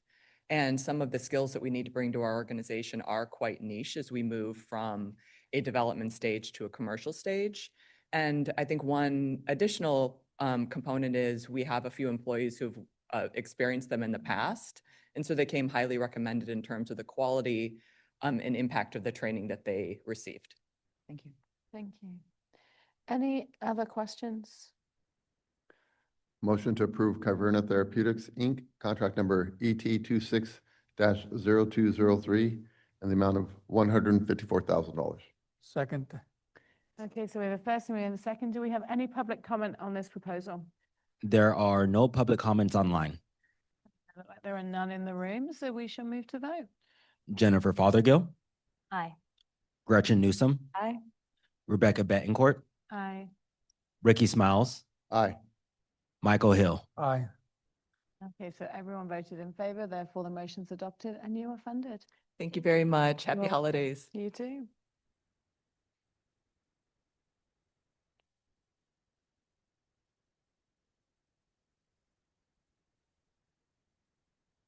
I don't know My what these two are apologies. doing. They were in deep conversation and then was like, whoa. My apologies. We had jumped It's all right, ahead. you two were overly deep. We're just making sure, we're making sure everything's right. So when we present it to you all, we're ready. Apologies. Next up is tab 22. This is a proposal from Lawrence Equipment, Inc. They are a new contractor requesting $477,988 to train a total of 397 workers. Training will take place at their location in Los Angeles County. Representatives from Lawrence Equipment are here to answer any questions. Good morning. My name is Matthew Lawrence, Director of Human Resources at Lawrence Equipment. I appreciate your time today. Lawrence Equipment was founded in California in 1976. We design and manufacture flatbread production machinery and are a leading manufacturer of flour tortilla machinery, which is used around the world. We're headquartered in El Monte and have an additional manufacturing facility in Banning, California. We've grown considerably over the last 5 years and are seeking funding for the first time in order to develop the workforce in our company and our community, which we're deeply committed to by creating high quality and high paying careers. This investment in our employees would afford us the opportunity to optimize our manufacturing operations, improve productivity, and support our continued growth through product and service improvements. Fantastic. Any questions from panel on this proposal? Motion to approve Lawrence Equipment, Inc. and an ETP funding amount of $477,988. Second. All right, so we have a first and we have a second. Do we have any public comment on this proposal? There are no public comments online. And there's none in the room, so we shall move to vote. Jennifer Fothergill, Aye. Gretchen Newsom, Rebecca Betancourt, Aye. Ricky Smiles, Aye. Michael Hill. Aye. All right, so we were all in favor, so therefore the motion's adopted and you're funded. Thank you very much. You're welcome. Good luck. All right, we are moving on to Monogram Aerospace Fasteners, Inc. They are a repeat contractor requesting requesting $426,384 to train approximately 282 workers. Training will take place at their location in Commerce, and representatives are here to answer any questions. Good morning, everyone. My name is Wyvery Bell. I'm the Director of Human Resources at Monogram Aerospace Fasteners, located in Commerce, California. We design, manufacture, and deliver high-quality fasteners to Boeing and to Airbus and other aircraft manufacturers. And I'm happy to be here and I'm open to any questions that you may have. Does anyone on panel have any questions? Motion to approve Monogram Aerospace Fasteners, Inc., contract number ET26-0181, and the amount of $426,384. Second. All right, so first and second, do we have any public comments on this proposal? There are no public comments online. So we shall move to vote. Jennifer Fothergill, Aye. Gretchen Newsom, Rebecca Betancourt, Aye. Ricky Smiles, Aye. Michael Hill. Aye. All righty, so we were all in favor, so therefore the motion's adopted and you're funded. Thank you so much. Happy holidays. You're welcome. All right, next up we have tab 24. This is a proposal from Movement for Life, Inc. They are a repeat contractor with good prior performance, requesting $375,144 to train a total of 319 workers. Training will take place at their locations in Kern, Riverside, Sacramento, San Bernardino, San Joaquin, San Luis Obispo, and Santa Barbara counties. Representatives from Movement for Life are here to answer any questions. Hello, thank you for giving us the opportunity today. My name is Annie Henry. I am the HR Director at Movement for Life, and I'm really Can grateful. I just stop you? Can you just, I don't know if everyone can hear on the microphone. Sorry, I'm too small. That's okay. Thank you again for the opportunity for letting us represent today. My name is Annie Henry. I am the HR Director at Movement for Life. And I'm here to answer any questions you might have. We're really grateful for this opportunity today. Thank you. Does anyone have questions? I have a concern that hopefully you can elaborate to. Based off of your prior performance, you previously requested approximately 200,000. You had an 84% performance rate, which is low. We do love 100%. And now you're requesting a significantly increased amount from last time where you weren't able to reach the 100%. So how are you going to reach 100%? Well, last time we had a smaller workforce that were eligible for the grant. And this time we are now eligible for more employees. So we went from 100, I think, and 22 employees to 300 employees who will be eligible for this grant. And we have also hired a person who will be dedicated solely for the training to help us track and make sure the training takes place and is being recorded. So I'm looking at some of this. So looking at it, you're saying there's going to be almost another 100 employees that you're also going to be bringing in. So you currently are talking about 319 trainees.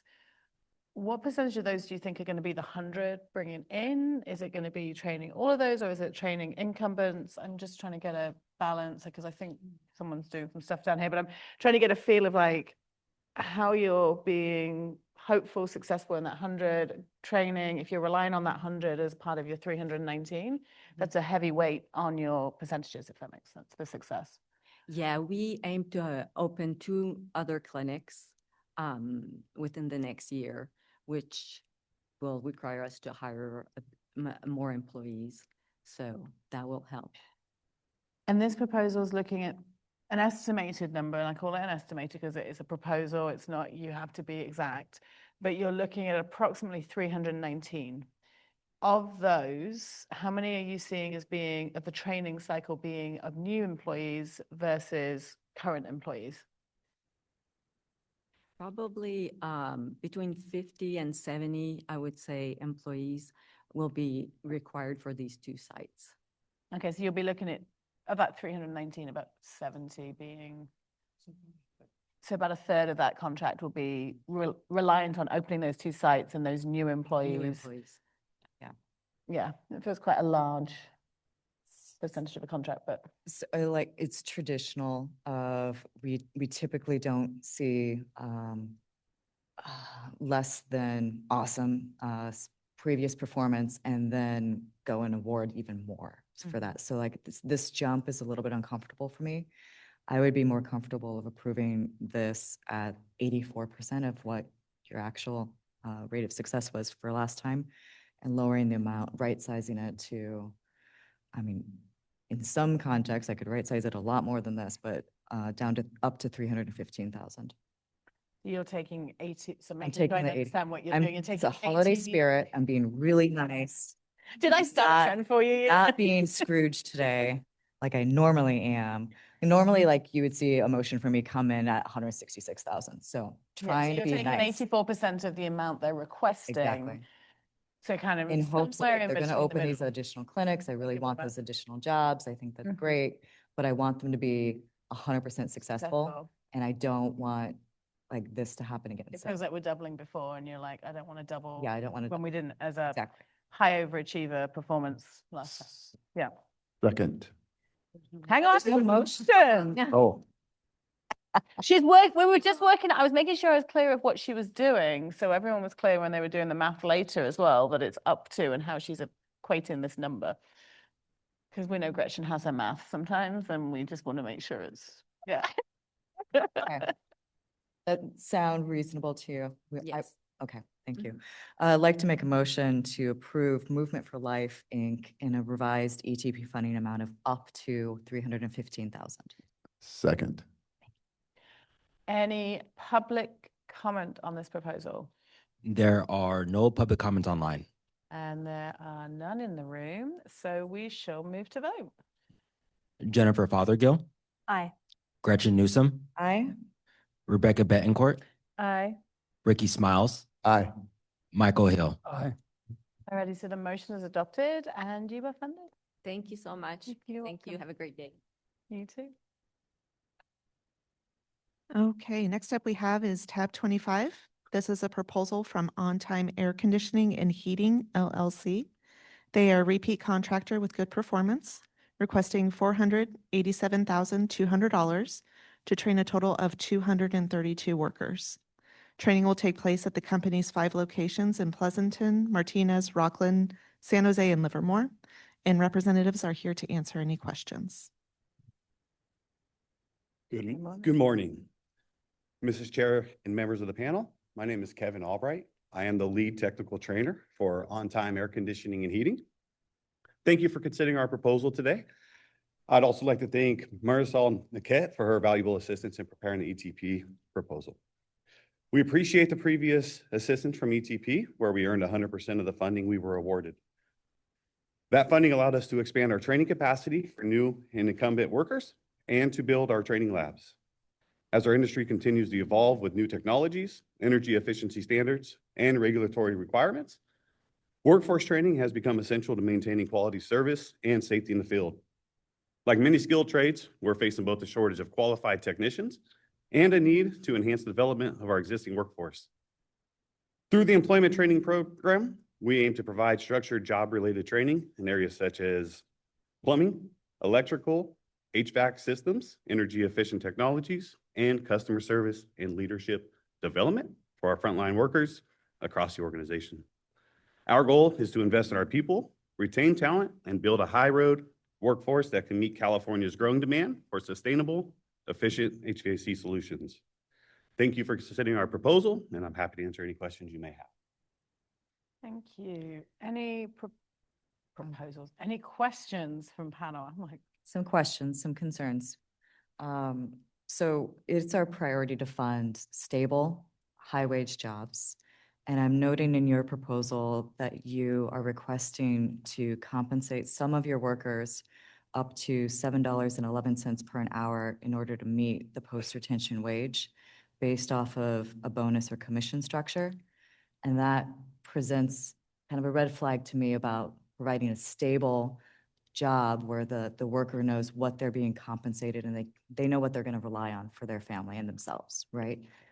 So I love the rest of the proposal with the exception of having to use a bonus and commission for those workers. I understand using it for those that are in sales and marketing. That's fine. I'm not talking about those workers.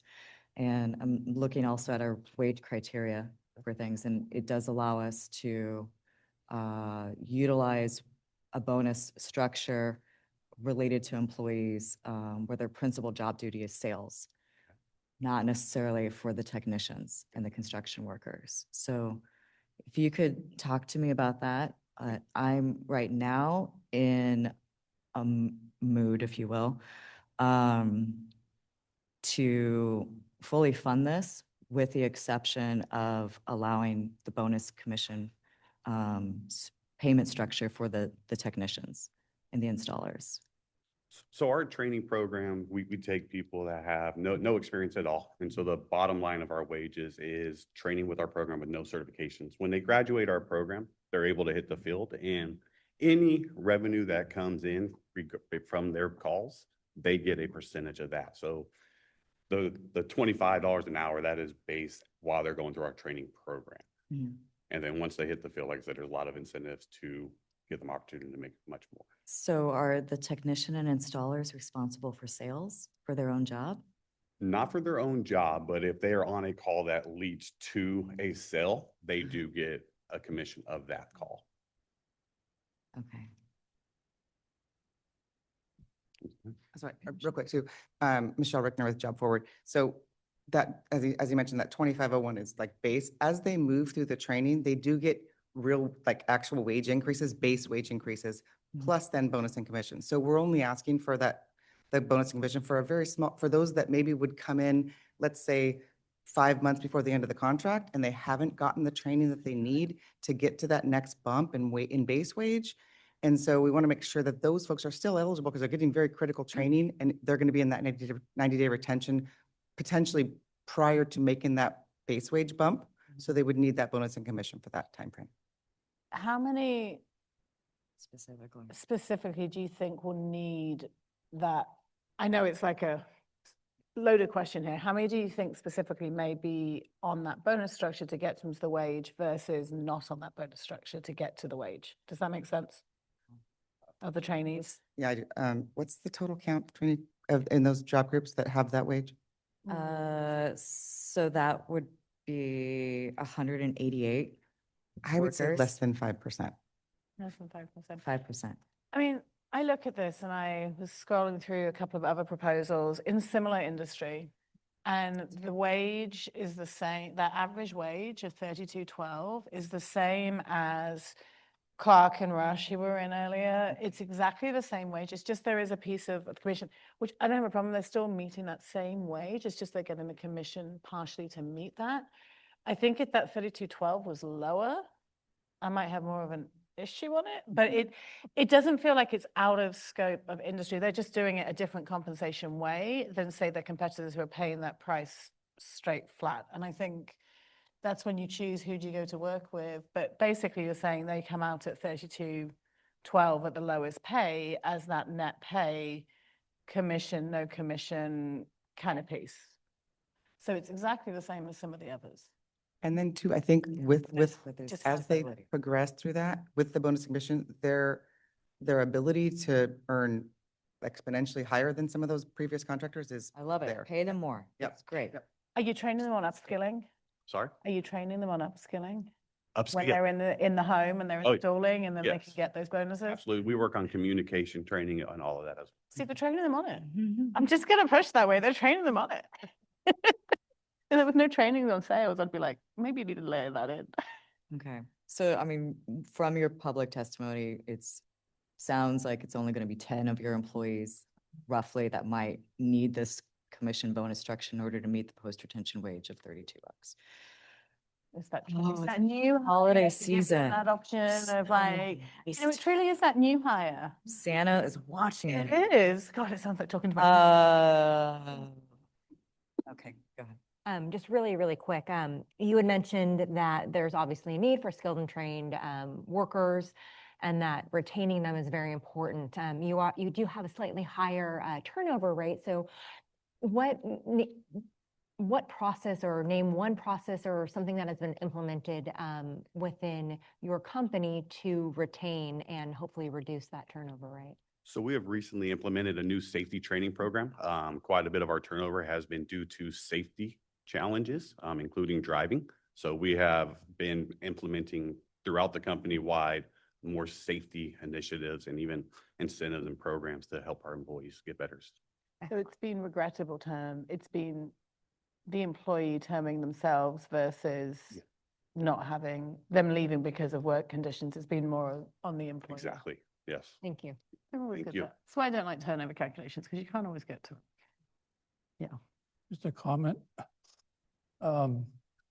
Despite the word you use, bonus and commission, it sounds to me more like a profit sharing, which I support. Does that mean that for each job that the employee's on, they get a portion of the profit from that job? Yes, sir. To me, that's a good deal. Yes. And it's immediate, right? Exactly. Yeah, Exactly. that's a good thing. Yeah, it is. All right. Any other questions, comments on this proposal? I'm looking up and down. Mike, do you want to do it? You want it, Mike, or you want me to? Mike, you wanna- I like how Turn much back effort on it's here. gonna make them. Motion to approve on-time air conditioning and heating LLC, contract ET 26-0207 in the amount of $487,200. Second. All right. Any public comment on this proposal? There are no public comments online. Thank you. And there are none in the room, so we shall move to vote. Jennifer Fothergill, Aye. Gretchen Newsom, Aye. Rebecca Betancourt, Aye. Ricky Smiles, Aye. Michael Hill. Aye. All right. So we are all in favor. Therefore, the motion's adopted and you're funded. Thank you very much. You're welcome. All right, panel members, we are now on tab 26. This is a proposal for R. Torre and Company, Inc., DBA Torani. They are a repeat contractor with good prior performance, requesting $469,700 to train a total of 305 workers. Training will take place at the locations in San Leandro. Okay, I do want to bring up a correction to the proposal here regarding the administrative and development subcontracting.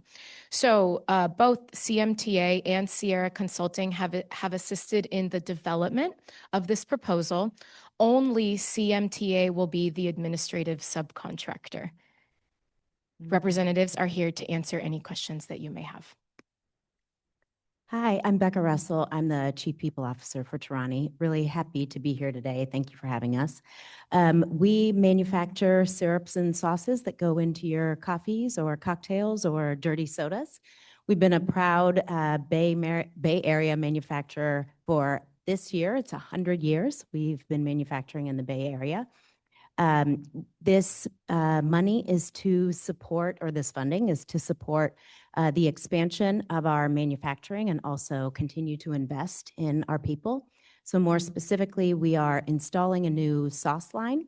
Our sauce is currently produced by co-manufacturers out of state. So this is bringing more jobs here into California. We call this new line in this project, Lance Awesome. We will be hiring over 50 new team members to support this sauce production. Since we were last here, the funding that we previously received helped us to expand our Skillbox program, continue to develop our leaders, and we continue to see over 25% of our new roles filled internally every year. So very excited to be here and happy to answer any questions that you have. Thank you. Any questions?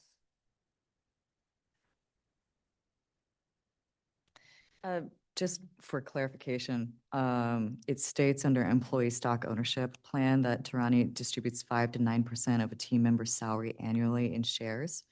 Cool, like some of that ownership component, but that's not needed to meet your post-retention wage. That's correct. Thank That's you. above and beyond, yes. Okay, thank you. Of course. Any questions, comments, motions? Motion to approve R. Torre and Company, Inc., DBA Torani, contract number ET 260192, in the amount of $469,700. I mean, we'll take the 490. So what goes into cherry Dr. Pepper? Alrighty, so first and a second, do we have any public comment? There are no public comments online. And there are none in the room, so we shall move to vote. Jennifer Fothergill, Aye. Gretchen Newsom, oh my goodness, Gretchen Newsom, Thank you. Aye. Rebecca Betancourt, Ricky Smiles, Aye. Michael Hill. Alrighty, so we were all in favor, so therefore the motion's adopted and you're funded. Thank you very much for your continued support. You're welcome.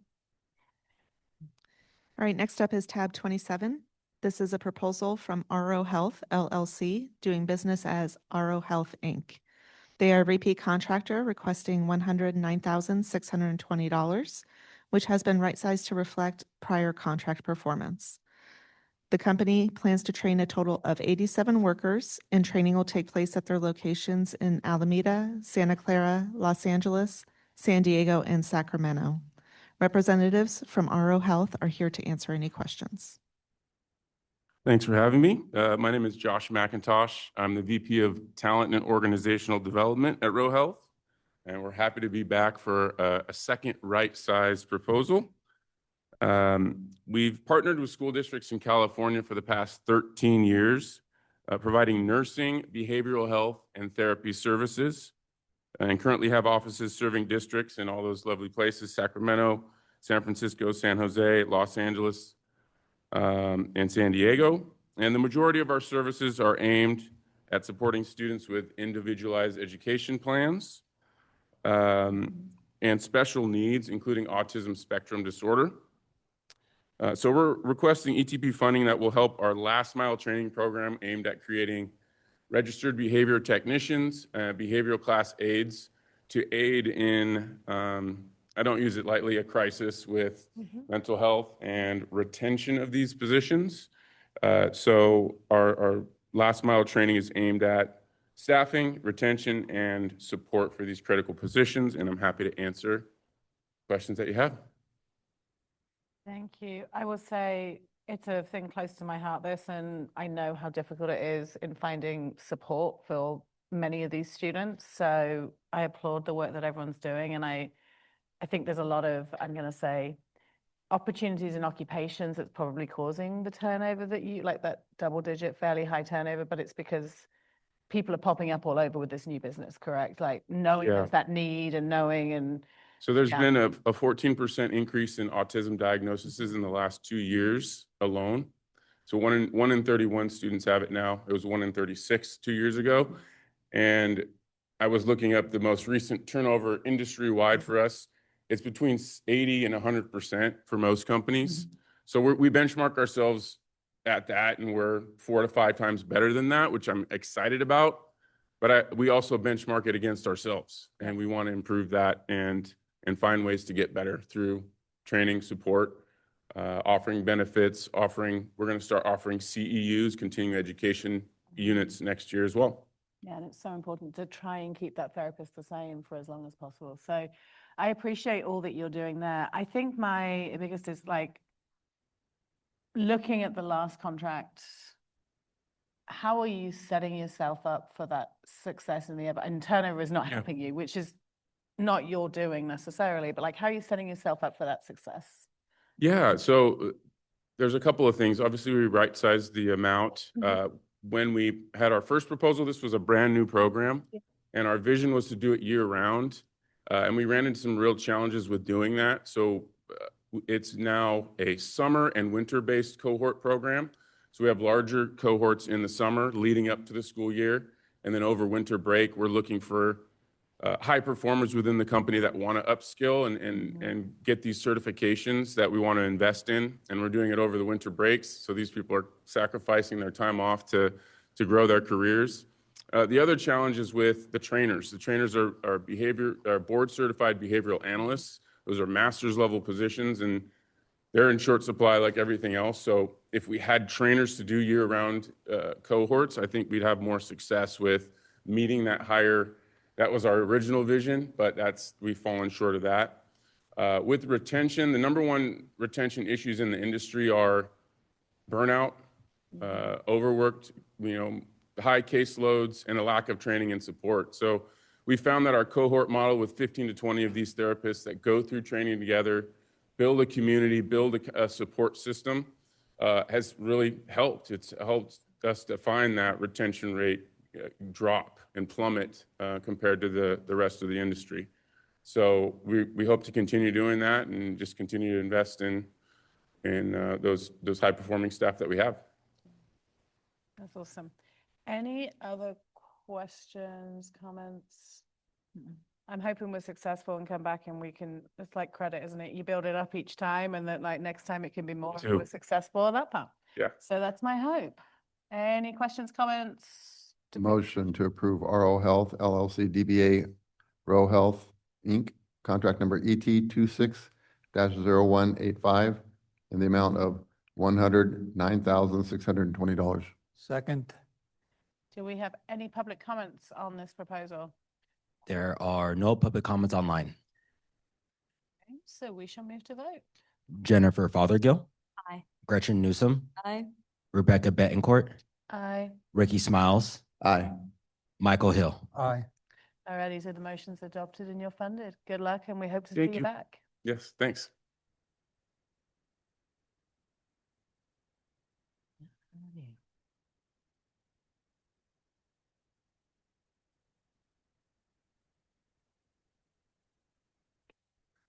Oh my gosh, I'm sorry. Are you two not sure who's doing what today? You're not. That was maybe her. That was her this time. Heather, it was her turn and it's mine. Okay, next up We're is nearly tab, break time, okay? maybe. Just a lot of projects, so we're trying to.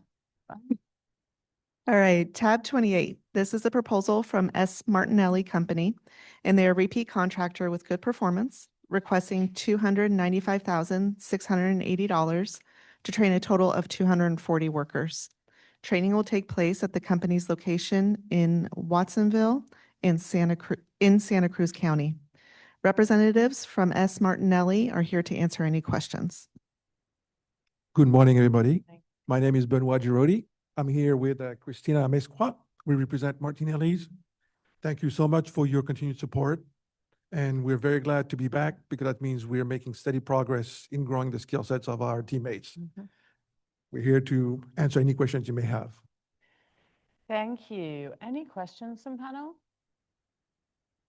It always starts to make you realize how long you're serving on panel when you keep seeing repeats coming back. It's good looking at the oldest serving here, but I'm like seeing these coming through. It is nice to see that build. I was going to say, it's like, I remember Martinelli coming in my early days. So it's nice seeing a lot of these coming back and helping build up that skill set. Motion to approve Martinelli and Company an ETP funding amount of $295,680. Second. Do we have any public comments? There are no public comments online. All right, so we should, there's no one in the room for public comments. Sorry, miles away. We will move to vote. Jennifer Fothergill, Aye. Gretchen Newsom, Aye. Rebecca Betancourt, Aye. Ricky Smiles, Aye. Michael Hill. Aye. All right, so we were all in favor, therefore the motion's adopted and you're funded. Keep up doing what you're doing. Thank you very much. You're Have a welcome. great afternoon and a great weekend. Thank you. All right, next up we have tab 29. This is Taylor Farms Pacific, and they have withdrawn from this panel meeting and will attend a future panel meeting. So we'll move on to tab 30. This is a proposal from Tiger Lines LLC. They are a repeat contractor with good performance, requesting $226,800 to train a total of 405 workers. Training will take place at their locations in Lodi, Modesto, and Woodland, and representatives from Tiger Lines are here to answer any questions. Good morning. My name is Danielle Bakey. I'm the Director of Administration for Tiger Lines, and I'm happy to answer any questions you may have. Good morning. Does anyone have questions? I think my only question is you have a seasonal aspect in here on the contract. Are these repeat seasonals who come back on a regular basis? Is it hopefully going into conversion to year round? We do have about a 50% returnal rate for our seasonal positions, and we do offer positions that are open to our seasonal drivers and our mechanics. Fantastic. I like that with seasonal work when that's coming in and recouping into. Do you see a high conversion from your seasonal into your year round? It just depends on the opening, but we guarantee at least 10 to 15 people from there get hired on. Will usually come in. Fantastic. Motion to approve Tiger Lines LLC and an ETP funding amount of $226,800. Second. Any public comments on this proposal?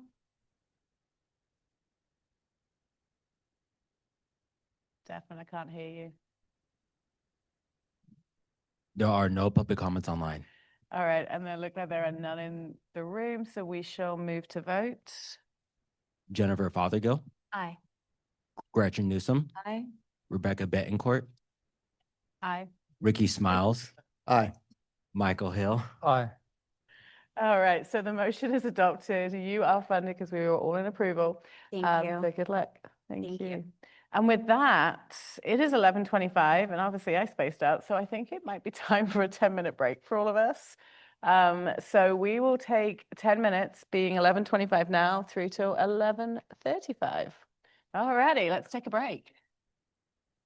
Back. We were a couple of minutes because we had to make sure we had quorum on panel. We are tracking really well on time, so we are going to try and push to 1 before we take a lunch break, because you never know, we might be done. I might have just jinxed the rest of the afternoon. If I jinx it now with this, then I'll jinx it on traffic on the way home. So it'll be one or the other. So we'll jinx the traffic, not finishing at 1.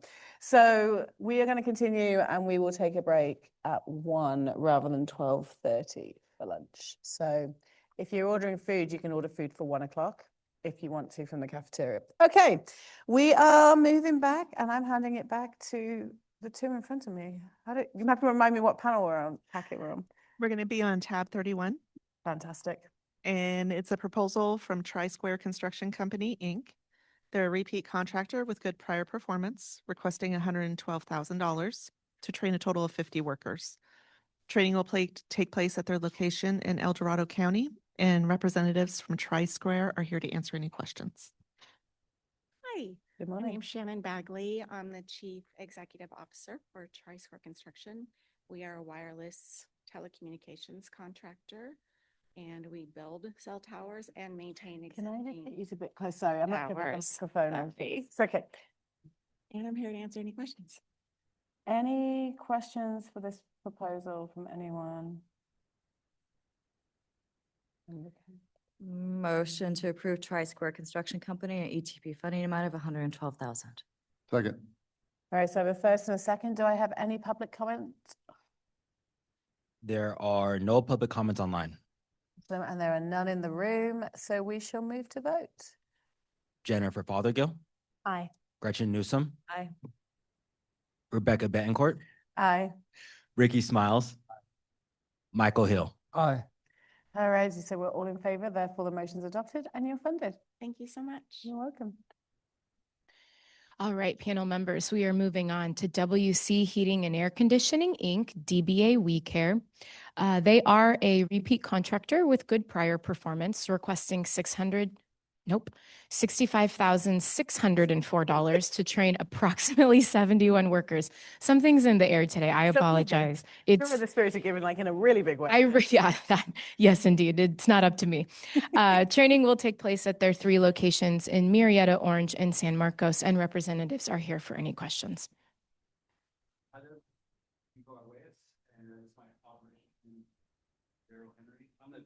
Oh, okay. Michelle's got you in charge, I can tell. I'm Nico Arguelles. I'm the general manager, We Care. This is Daryl Henry. He's the operations manager. We're very grateful for previous funding. We've been very successful at exercising that funding. We have improved retention rates. I think we're doing really well right now, and we're very grateful for the previous funding. Much like number 25 on time, we use a bonus structure to meet the wage demand. So I just want to address that up front. Very, very similar style to them.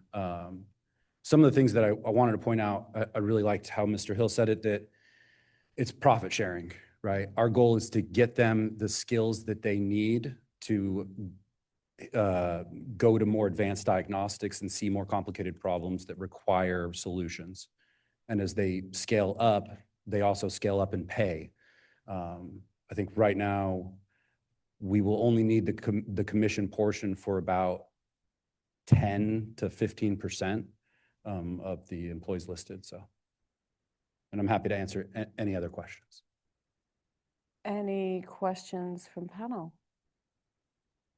Just thank you for addressing those concerns as previously stated, so. appreciate that. Any other questions? Motion to approve WC Heating and Air Conditioning, Inc., DBA We Care, contract number ET 26-0210, and the amount of $65,604. Second.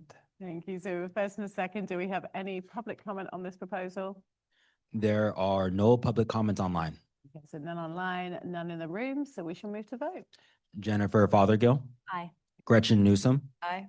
Rebecca Betancourt, Aye. Ricky Smiles, Aye. Michael Hill. Aye. Alrighty, so we're all in favor, therefore the motion's adopted and you are funded. Thank you, guys. You are welcome. Just so if any of you are feeling the chill in here, we have asked them to turn the heat on. So it's to hit me back again, the chill. So that it should be warming up, but then as the numbers dwindle, who knows? But it's supposed to be warming up in here. So I can feel some of the cold, but many of us are feeling. Alrighty. All right, next up, we are on to the multiple employer contractors.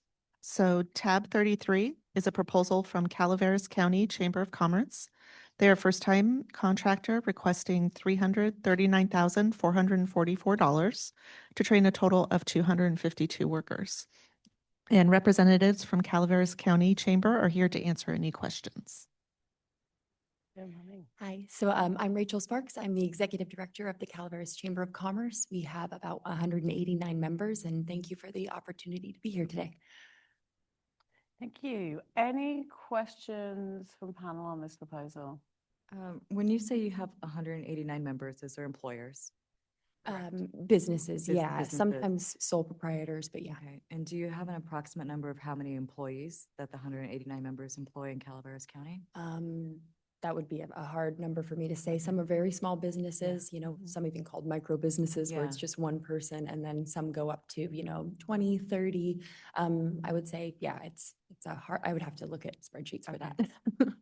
The Gold County or High Sierras? It's very rural area. Yes. Very yeah, it's rural. Very rural. I know it fairly well. I think I just want to ask a couple of questions just to make sure. So when I look at this proposal, I have a lot of like warm fuzzies. It's a lot of small businesses, a lot of hospitality, retail that grows that region, wineries. It then brings the other side, which is the challenge of getting people trained, getting them out to be trained, not remove them from work, but like taking them out of the workforce to be able to go and be trained. How are you approaching the training of these employees? Are you asking the employer to train them? Is the chamber organizing? We ask this quite often of new. Well, yeah, I would say it would be kind of at the employer's want for that. There's a lot of in-house training that happens with these businesses. I mean, we have a lot of, the wineries who have the wine growers that have been doing it forever and the harvesters, and they're the winemakers that train the people below them. But then, of course, the chamber also offers a lot of workshops and a lot of opportunities for connections on trainings, if it's things like marketing and social media, things like that.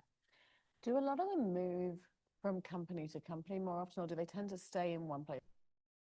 Obviously, one of the measures of success, and I would hate for you to be training them in employee A, and then they move to winery B because winery B is offering them $1 extra an hour or 50 cents extra an hour. So is it a lot of movement, or do they tend to stay? I don't see a lot of that personally, like when I work with these businesses, because we are so rural and everything is so spread out, it's also hard to get skilled people to come from outside. So a lot of people come from within and work their way up and stay, generally, being so far away from everything. I would just caution that as on measures of success, if they are moving, to remember that in the retention period, that they have to remain for 90 days post-training, because there's a few kind of, I would call more seasonal style roles in here. So I just want to make sure you're successful in that perspective. Thank you. Just calling that out as a kind of piece, because it's makes it hard work.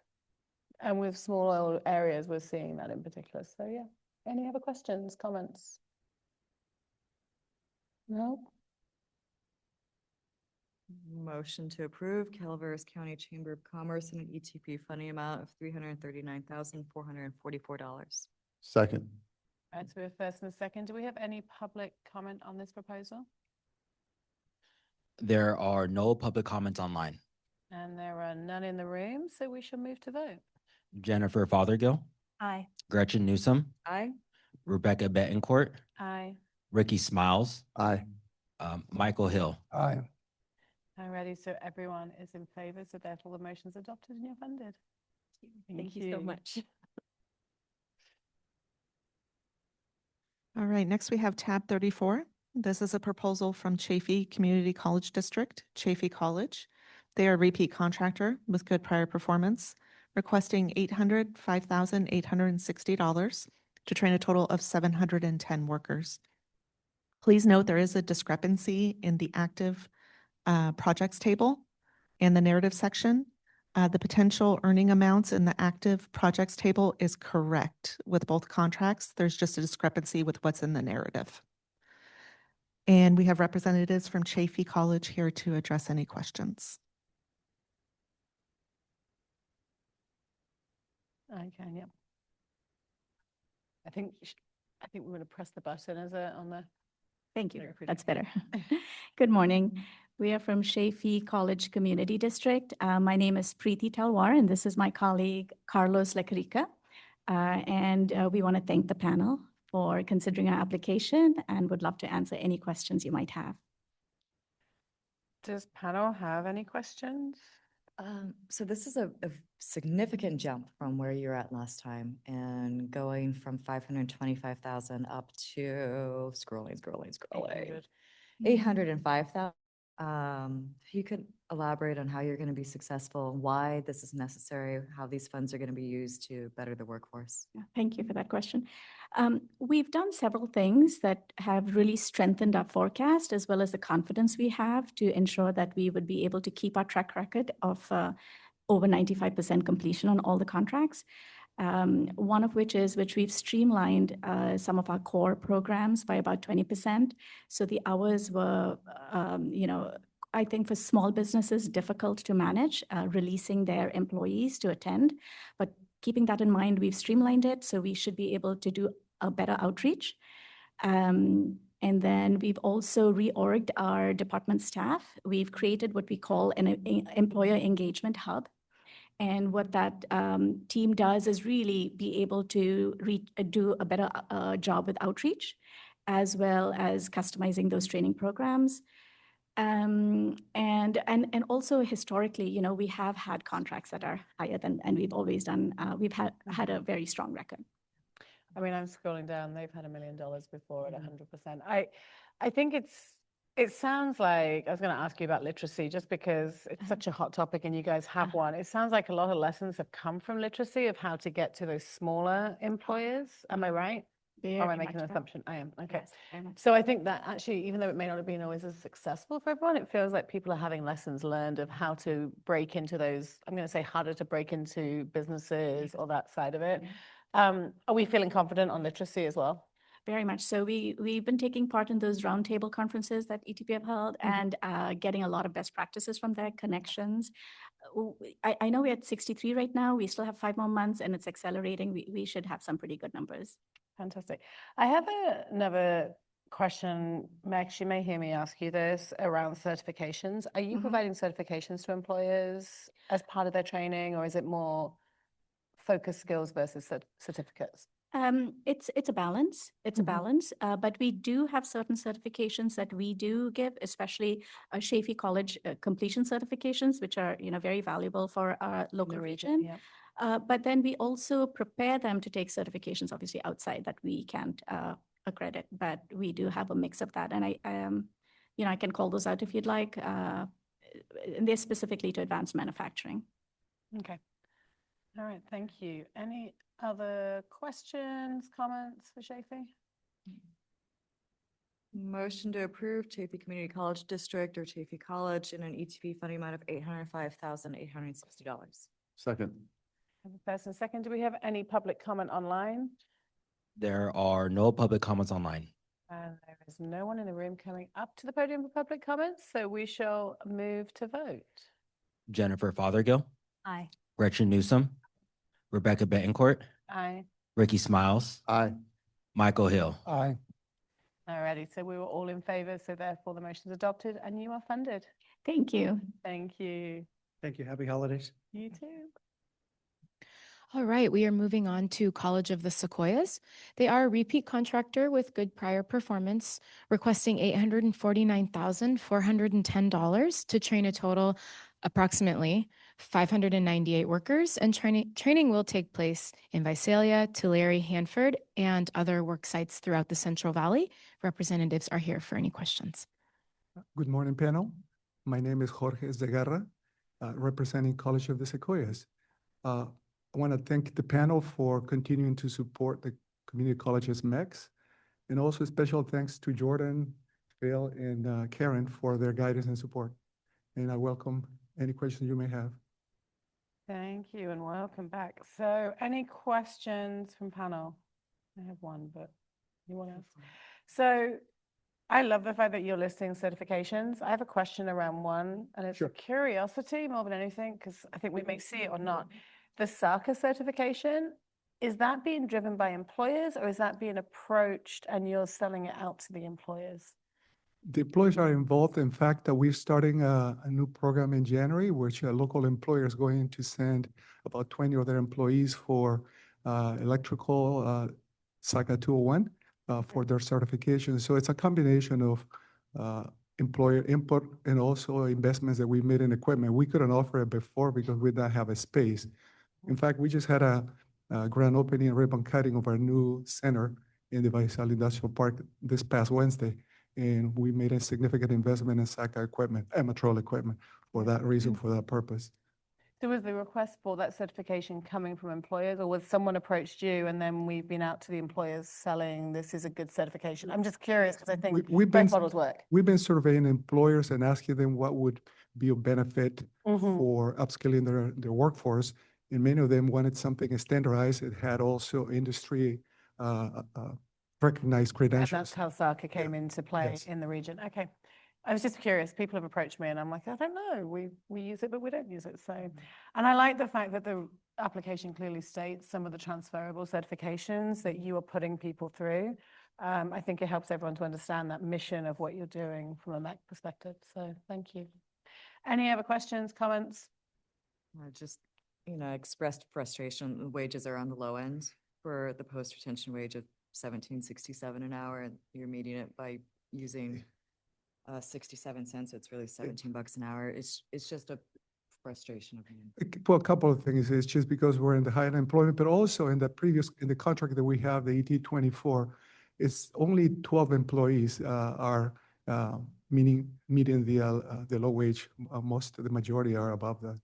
Only 12? I believe so, yes. I think it's so hard.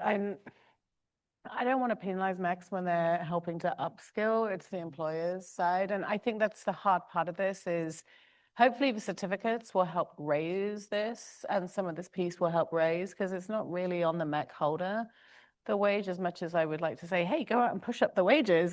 It's really hard on the MEC holder. And I think that's one of the sides. But hopefully some of these impacts that we're looking at as they're upskilling the region, it's going to start bringing up the wages.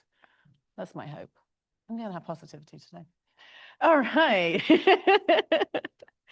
Motion, go ahead. Motion to approve College of the Sequoias, contract number ET 26-0201, and the amount of $849,410.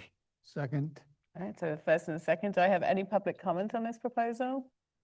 There are no public comments online. None in the room, so we shall move to vote. Jennifer Fothergill, Aye. Gretchen Newsom, Aye. Rebecca Betancourt, Aye. Ricky Smiles, Aye. Michael Hill. Aye.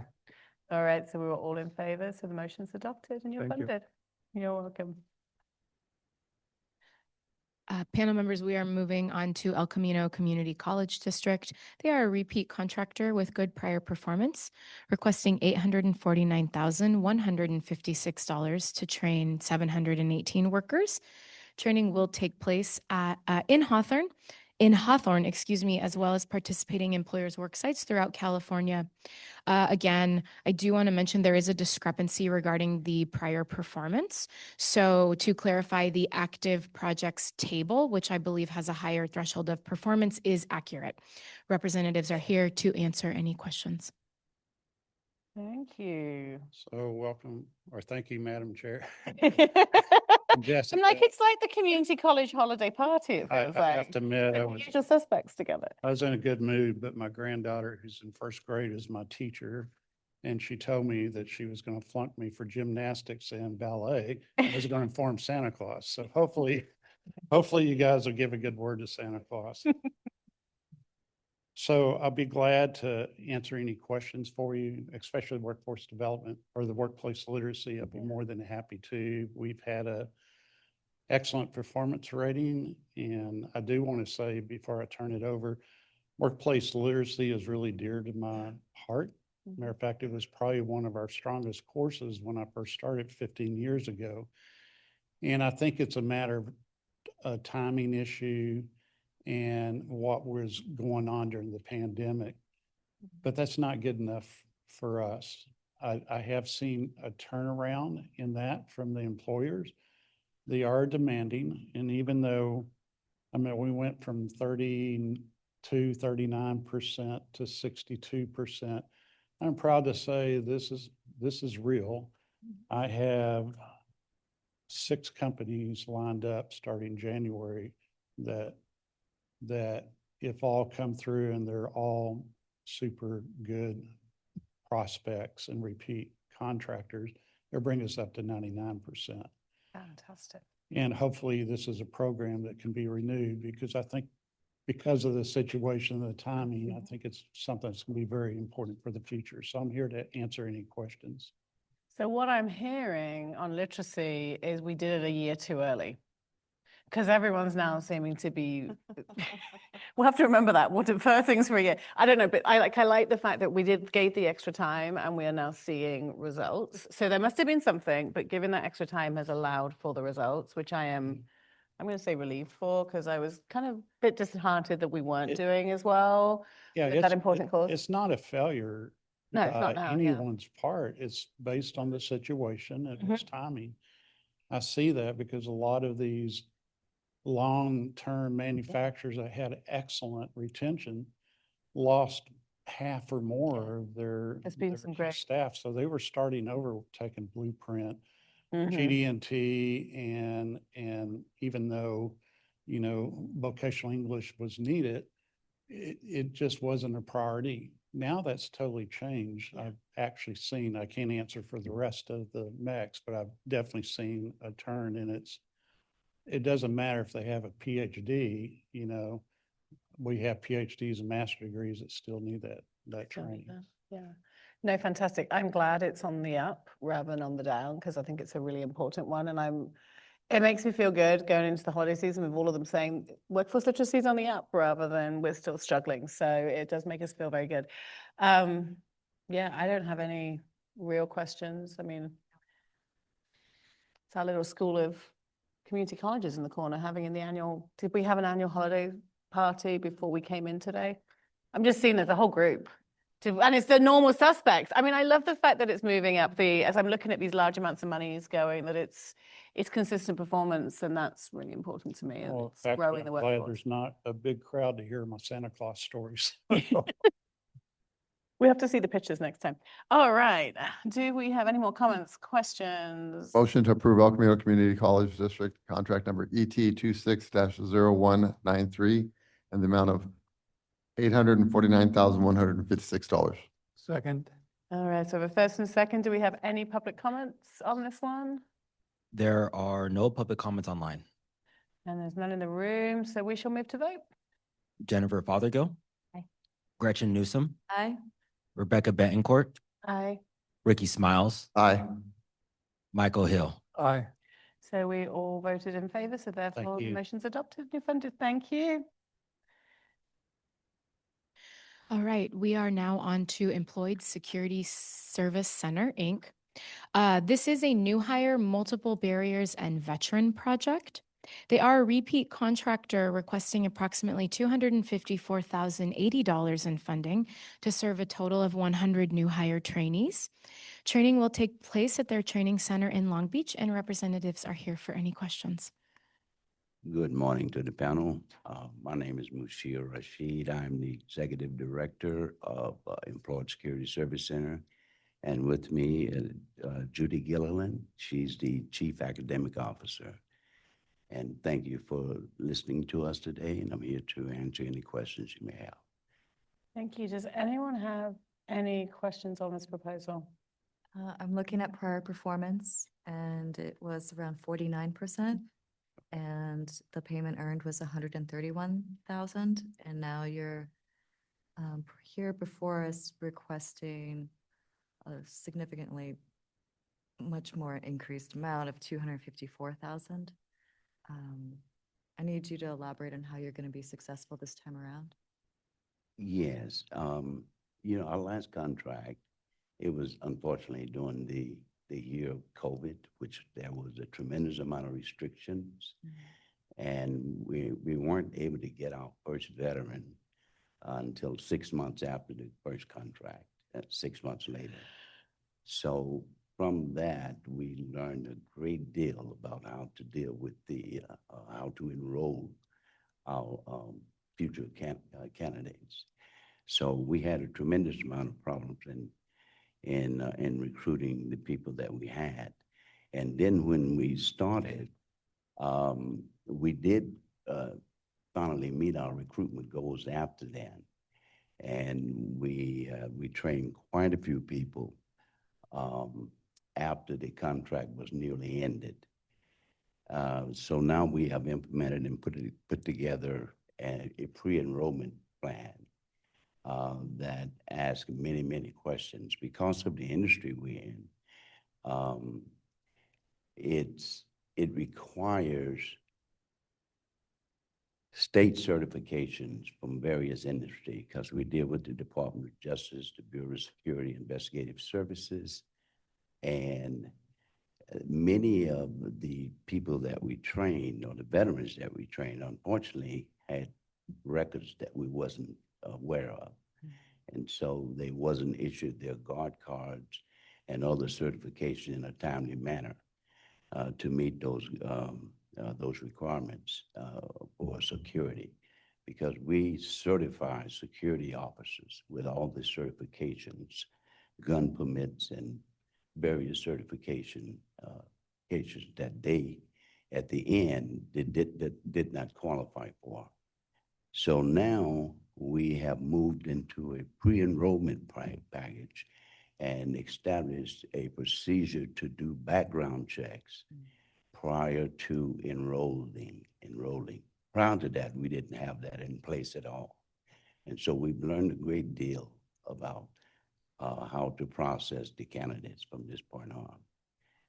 And can you comment on that? In addition, we had some communication issues with the consultant who helped us. They didn't understand the training that we were providing. So working with counsel here at ETP and with the finance department, we worked through the fact that many of our candidates, the trainees, got jobs. They were after the retention. So we had a much higher employment rate than was able to be reported. But we worked through it with ETP. We really appreciate their consideration, and we had several online meetings with them, and they understood that our actual retention rate was higher than could be reported, but it was after the cutoff.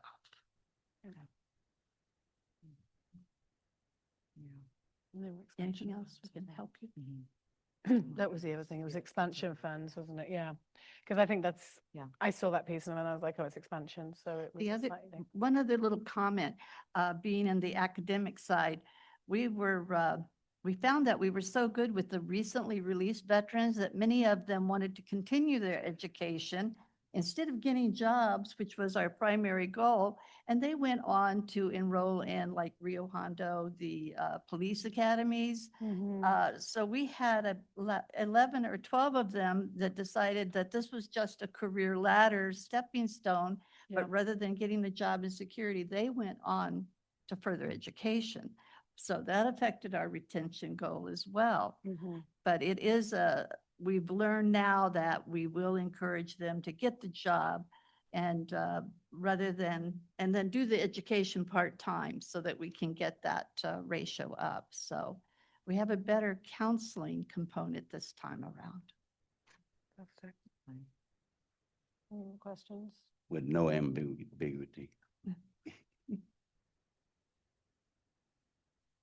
Any questions, more questions, comments? Do we have a motion? Motion to approve Employed Security Service Center, Inc., and an ETP funding amount $254,080. Second. All right, do we have any public comment? There are no public comments online. And none in the room, so we shall move to vote. Jennifer Fothergill, Aye. Gretchen, Aye. Gretchen Newsom, Yep. Aye still. Rebecca Bancourt, Aye. Ricky Smiles, Aye. Michael Hill. Aye. All right, so we're all in favor, so therefore the motion's adopted and you are funded. Thank you so much. You're welcome. Okay, next up, we have tab 38. This is a proposal from Friends of the Port doing business as Working Waterfront Coalition. They are a first-time contractor requesting $251,838 to train a total of 66 workers. Please note, just so you guys are aware, we are still showing at-risk youth and ex-offender in the proposal. We're still internally implementing that change. So you in the future will see opportunity youth and justice involved. Yep. And representatives from Friends of the Port are here to answer any questions. Hello, I am Bobby Winston with Friends of the Port, and I'm joined by Marina Secatano, President Emerita of the Inland Boatmen's Union and currently serving as Regional Director of IBU. This relates to the Working Waterfront Coalition, a project of friends. This is a grand alliance of a regional alliance of employers, unions, and workforce investment boards in the Bay Area to recruit and train the next generation for the working waterfront. We're particularly proud of this initiative because our program director, Sal Vaca, many of you may know Sal, worked tirelessly with Marina to create the first ever multi-employer arrangement honoring the CBA that IBU has. So now, for the first time, deckhands on ferries, tugboats, and barges can get help up training to become senior deckhands and more. And these are really well-paid jobs. And we're very proud of this, and we're very grateful to everyone with ETP for working with us, getting to where we are today. Any questions from anyone or comments? No? Motion to approve Friends of the Port DBA Working Waterfront Coalition, contract number ET 26-0186, and the amount of $251,838. Second. So I have a first and a second. Do we have any public comments? There are no public comments online. And in the room, so we will move to vote. Jennifer Fothergill. Aye. Gretchen Newsom. Aye. Rebecca Betancourt. Aye. Ricky Smiles. Aye. Michael Hill. Aye. Alrighty, so we are all in favor, so therefore the motion is adopted and you are funded. Thank you very much. I look forward to hearing about it. on this one. All right, moving on to tab 39. This is a proposal from San Bernardino Community College District. They are a repeat contractor with good prior performance, requesting $849,736 to train a total of 736 workers. Training will take place at their campus in San Bernardino County or at participating employer locations statewide. Please note also on the active projects table, the information in the table is correct and the information in the narrative is not. We do have representatives from San Bernardino College here to answer any questions. Good afternoon, panel members. John Fox, representing the San Bernardino Community College District. Thank you for the opportunity to be here today. I would also like to introduce Manuel Elias, Assistant Manager supporting SBCCD's ETP program. I would also like to thank our development analyst, Sky Phillips, and manager Kellen Hernandez from the San Diego office for their support in developing this proposal. I'll be brief and focus on a few key updates and outcomes. First, SBCCD has completed a successful core contract, and we are on track to close it at 100%. Secondly, while our literacy pilot had a rocky start, it is now performing strongly. We've delivered over 50% of the funded training, and we are rapidly closing the gap. Two factors made a major difference. One was the policy committee's support in expanding the opportunity. The other was an innovative approach from one of our trainers who suggested taking laptops to the employer locations to deliver training. Based on our current pace, we project 100% or very close to it at the closeout of the project. Third, we received a question from our analyst, from one of the panel members regarding how we manage the alternatively funded project alongside our core project. We track the contract separately, maintain clearly differentiated records, and we communicate to participating employers that the alternatively funded project is distinct. Finally, I want to highlight a few outcomes made possible through ETP's investment. At Aranda Tooling, a custom metal stamping and fabrication manufacturer, ETP supported training, including continuous improvement, ISO training, and IATF quality training. The general manager shared that SBCCD's program is now their benchmark for training and that they intend to continue investing in employee growth and culture. In distribution logistics, one trainee reported that process improvement implementations after our continuous improvement training have already saved their company approximately $50,000 this year, and with projected savings exceeded $100,000 annually.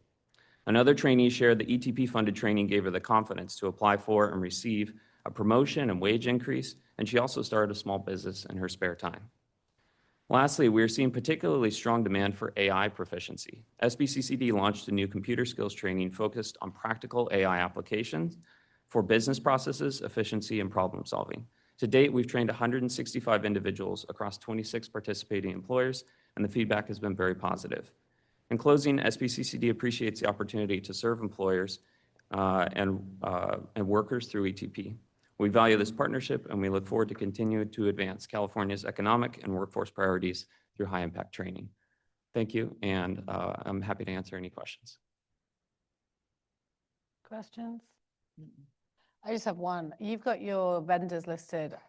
Are we utilizing other community colleges in other regions to train to help expand the funds? So you've got like Mount San Jacinto College, you've got the College of the Desert. So is that helping the larger workforce basically? Yes, and those are colleges close to ours. Their ETP projects are not quite to a point where it makes sense to come and get their own. And so we're working with them on those. So it's really that consortium effort of saying, okay, we're at $30,000 for you to be able to grow that piece and that piece makes sense. Yes, absolutely. Okay, just curious.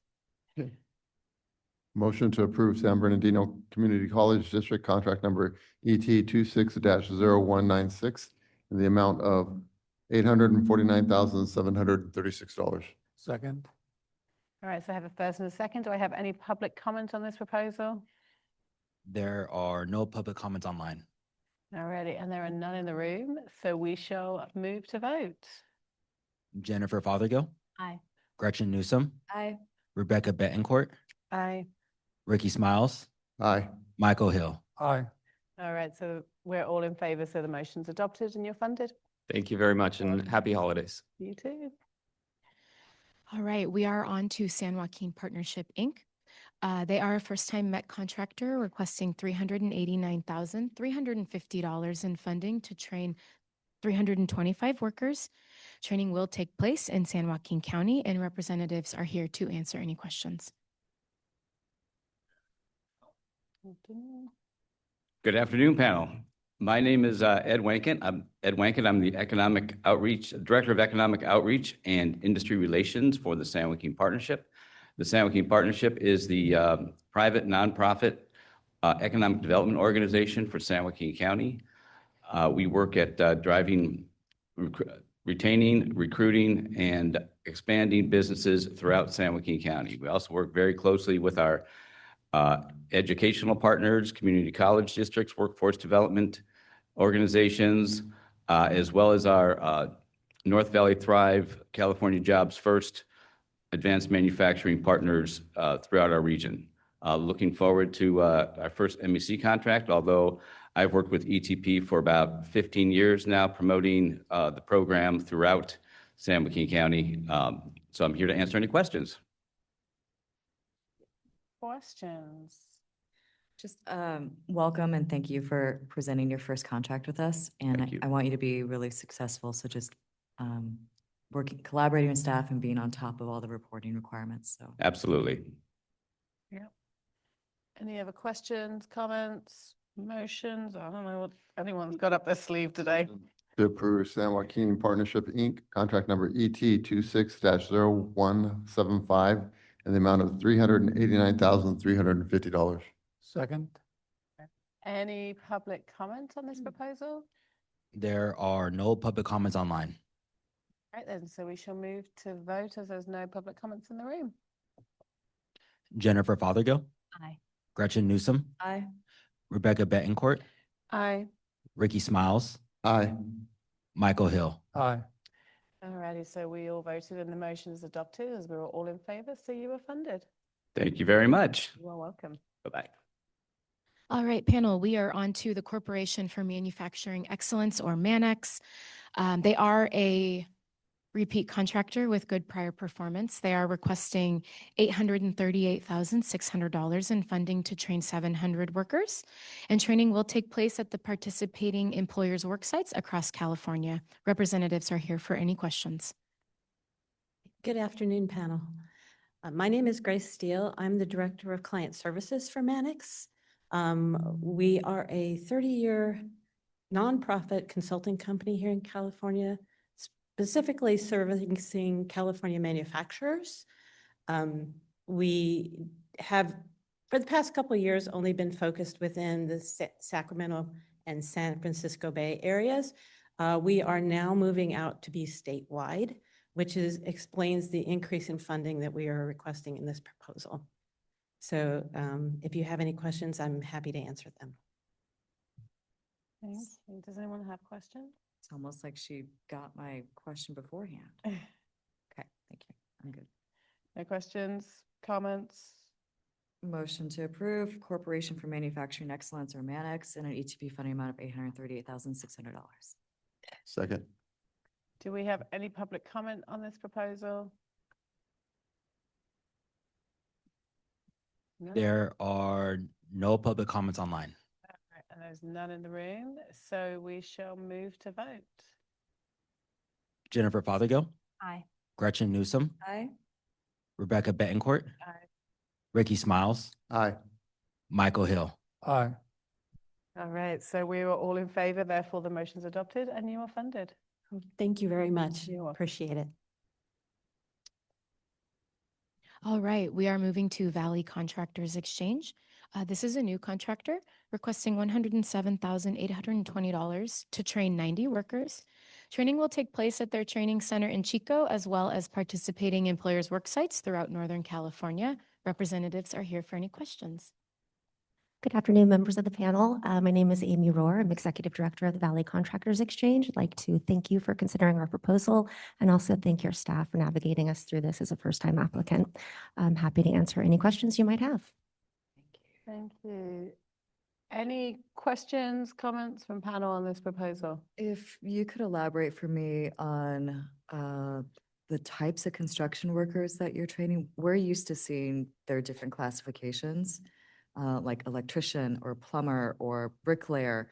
We're not used to seeing construction worker. So what kinds of construction workers are these? All of the above is the answer to that question. We span from residential general contractors, infrastructure, to building schools and hospitals. We've been severely impacted by the recent fires. So our main target audience at this point, trainee, would be entry-level, frontline construction workers, laborers, field workers, that type of thing, so that we can upskill them to hopefully get them into more public works type work.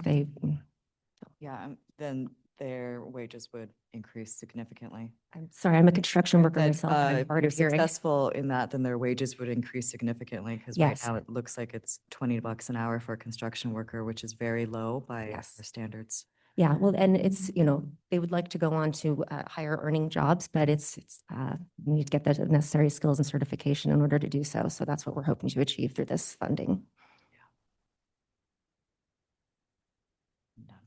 We definitely need more electricians and plumbers, that's for sure. Any other questions, comments with this proposal? Do I have a motion?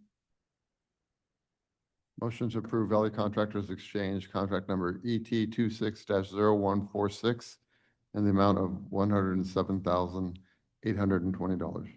Second. There's a second. Do we have any public comment? There are no public comments online. There was a hand raised earlier. Jason, did you still want to speak?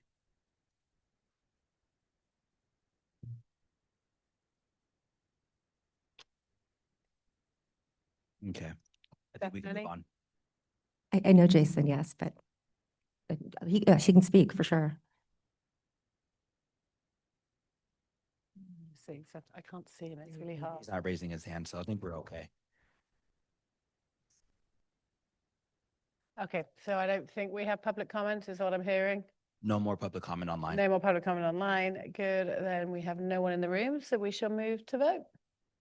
Jennifer Fothergill. Aye. Gretchen Newsom. Aye. Rebecca Betancourt. Aye. Ricky Smiles. Aye. Michael Hill. Aye. All right, so we were all in favor, so therefore the motion's adopted and you are funded. Thank you. Happy holidays. Thank you, you too. Good afternoon, panel members. Before I get to the last proposals of our favorite subject, apprentices, earlier it was talked about workforce literacy and the improvements in performance, and talked about the roundtable. So I just wanted to acknowledge Ilya Lonitz for the work he's been doing in improving and facilitating those roundtables and promoting collaboration between those groups to improve performance. Okay. What I also want to say about the apprenticeship, the projects that you're about to see, as the ones that came before you in September, they have been right-sized, and the numbers that you see here may not necessarily be the numbers that they will be training because we back into that funding amount. Okay. Is anyone from California Society for Opticians here? Okay, thank you. So the first proposal, tab 43, is from the California State Society for Opticians to train 20 apprentices, and I will let the representative speak. Thank you. Thank you, EPT panel. I'm so grateful for you and all the work that you're doing. This is our 4th year running our apprenticeship program, and great success. You've helped us break some barriers for apprentices to come in. We are going through the process of them becoming licensed, and that's why there's been sort of a delay to get the reporting all completed, and they're going to be passing pretty much by January. And we do appreciate your consideration of continuing to help us. Any questions from panel on this proposal? Motion to approve California State Society for Obstetricians in an ETP funding amount of $19,760. Second. All right, any public comment on this proposal? There are no public comments online. And there's none in the room, so we shall move to vote. Jennifer Fothergill, Aye. Gretchen Newsom, Aye. Rebecca Betancourt, Aye. Ricky Smiles, Aye. Michael Hill. Aye.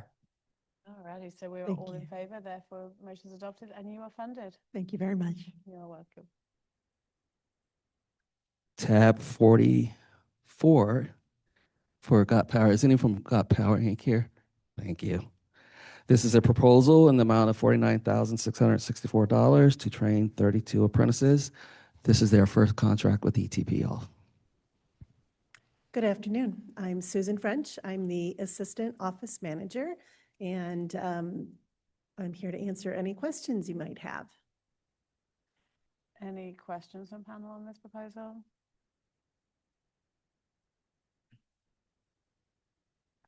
Sure. Yeah. Okay.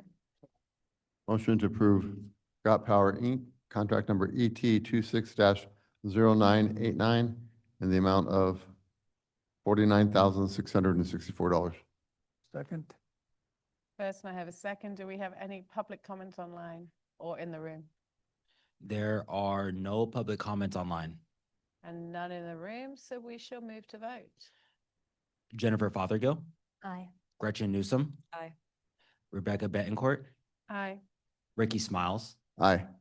Michael Hill. Aye.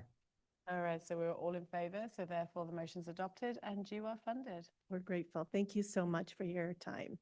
Have a great day. Thank you. Next, we have tab 45 for Strive Community Health Institute. I do have a small correction on the development fees. That is incorrect. It will only be poured out as 10% of the awarded amount.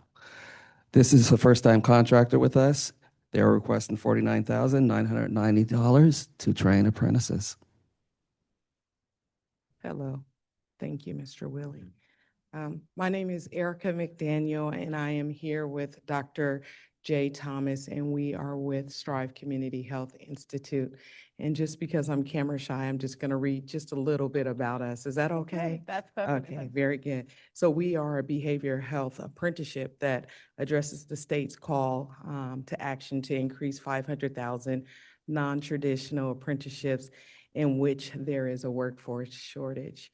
The sector in which we provide training is behavioral health, which also includes doula healthcare. All of our classroom instruction and field practicum training has been evaluated for college coursework credit. Ultimately, that affords our apprentices an opportunity to complete both a behavioral health certificate and college degree, bachelor's degree, simultaneously at an accelerated rate. Entering the workforce, our apprentices will have an opportunity to earn a higher level of pay because they're coming out with both the certificate and the bachelor's degree. let's see, we are just entering into our second year of a 2-year apprenticeship program. So that's part of the reasons why there wasn't any deliverables or metrics to show our program success. However, though our students have yet to complete their, let's see, what is the word? Once they complete the training, then they go into the workforce and then they have 90 days. And our goal is for them to make a career out of many of these opportunities. We have 10 of our apprentices that completed their bachelor's degree in the summer of 2025.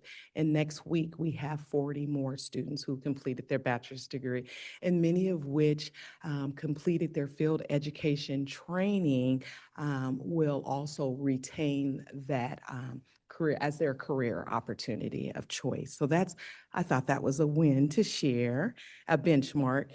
Let's see, we serve all 58 counties, and we have 3 locations in which we provide in-person classroom instruction. And of course, that is Sacramento County, San Joaquin County, and Alameda County. And if there is an opportunity for us to be extended favor, grace, holiday spirit, we too would just ask for that consideration. And if you have any questions for either of us, that's what we're here for. All right, thank you. Any questions for this proposal? I just want to, for clarification and assurance that these apprentices that you're training through our contract are never going to be charged tuition? No, all of our students that came through our program were afforded stipends or grants to offset any cost. Okay. Any other questions or comments? Motion to approve Strive Community Health Institute, contract number ET 26-0960, and the amount of $49,990. Second. First and second, do we have any public comment on this proposal? There are no public comments online. The room, so we shall move to vote. Jennifer Fothergill, Gretchen Newsom, Aye. Rebecca Betancourt, Aye. Ricky Smiles, Aye. Michael Hill. Aye. All right, so we were all in favor, so therefore the motion is adopted. Thank you. Happy holidays. Thank you, you too. All right, panel members, we've made it to the tail end of the meeting. Congratulations. We have 12:30. What's that? It's 12:30. I know, we did it. We have 2 amendments for funding coming before you right now. So the first is Fullerton Chamber of Commerce, DBA North Orange County Chamber. They are requesting to move approximately $160,356 from out-of-state competition to set funding, and representatives are here to answer any questions that you may have. Alrighty. Good morning, everybody. My name is Andrew Gregson from Fullerton Chamber of Commerce, DBA North Orange County Chamber. And with me today, I have Larry, who knows a lot more than me, but we're here to answer any questions. Any questions, comments on this amendment? Just to bring us all on the same page, you're moving workers from a lower wage to a higher wage for. Yes, they would be. Exactly. Thank you. I love this. She's gonna be like, why did you come up? We could have done it via phone. Okay, so any other questions? Am I good? I haven't got Okay, any other questions. Motion to approve the Fullerton Chamber of Commerce, DBA North Orange County Chamber Amendment Proposal Number 2. Second. Thank you. I got a first and I got a second. Any public comment on this? There are no public comments online. There are none in the room because we're pretty much just staff. All right, we shall move to vote. Jennifer Fothergill, Gretchen Newsom, Aye. Rebecca Betancourt, Aye. Ricky Smiles, Aye. Michael Hill. Aye.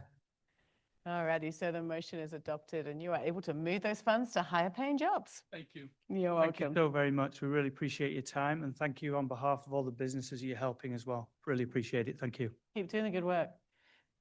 All right.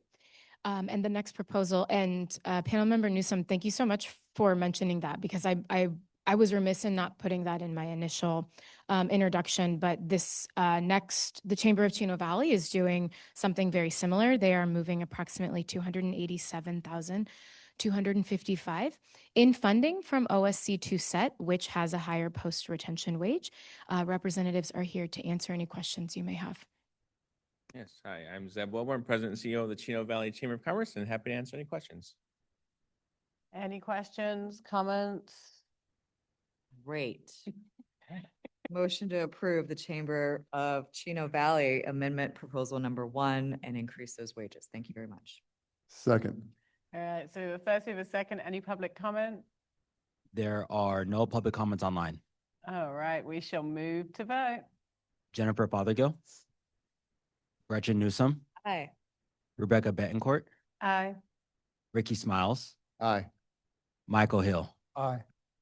All righty, so we are all in favor to move those funds, and so therefore the motion is adopted. All right, again, thank you very much. Thank Appreciate it. you. I apologize. We get to a certain stage by this time when we're getting between hungry, tired, and an awful lot of proposals.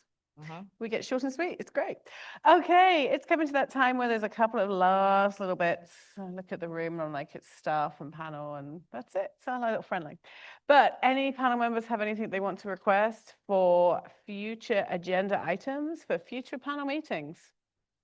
I'm always like, I should put this at the beginning. Maybe they might come up with something, but anyway. All right, and then finally, we are going to public comment on matters not on the agenda. If anyone, member of the public, would like to make a comment, I'm guessing they'll be online if they're anywhere.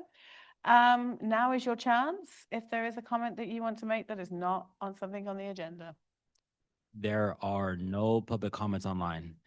I bet you, is there anyone online?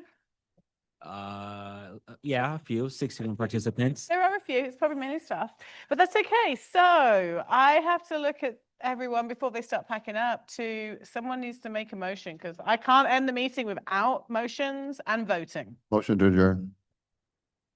Second.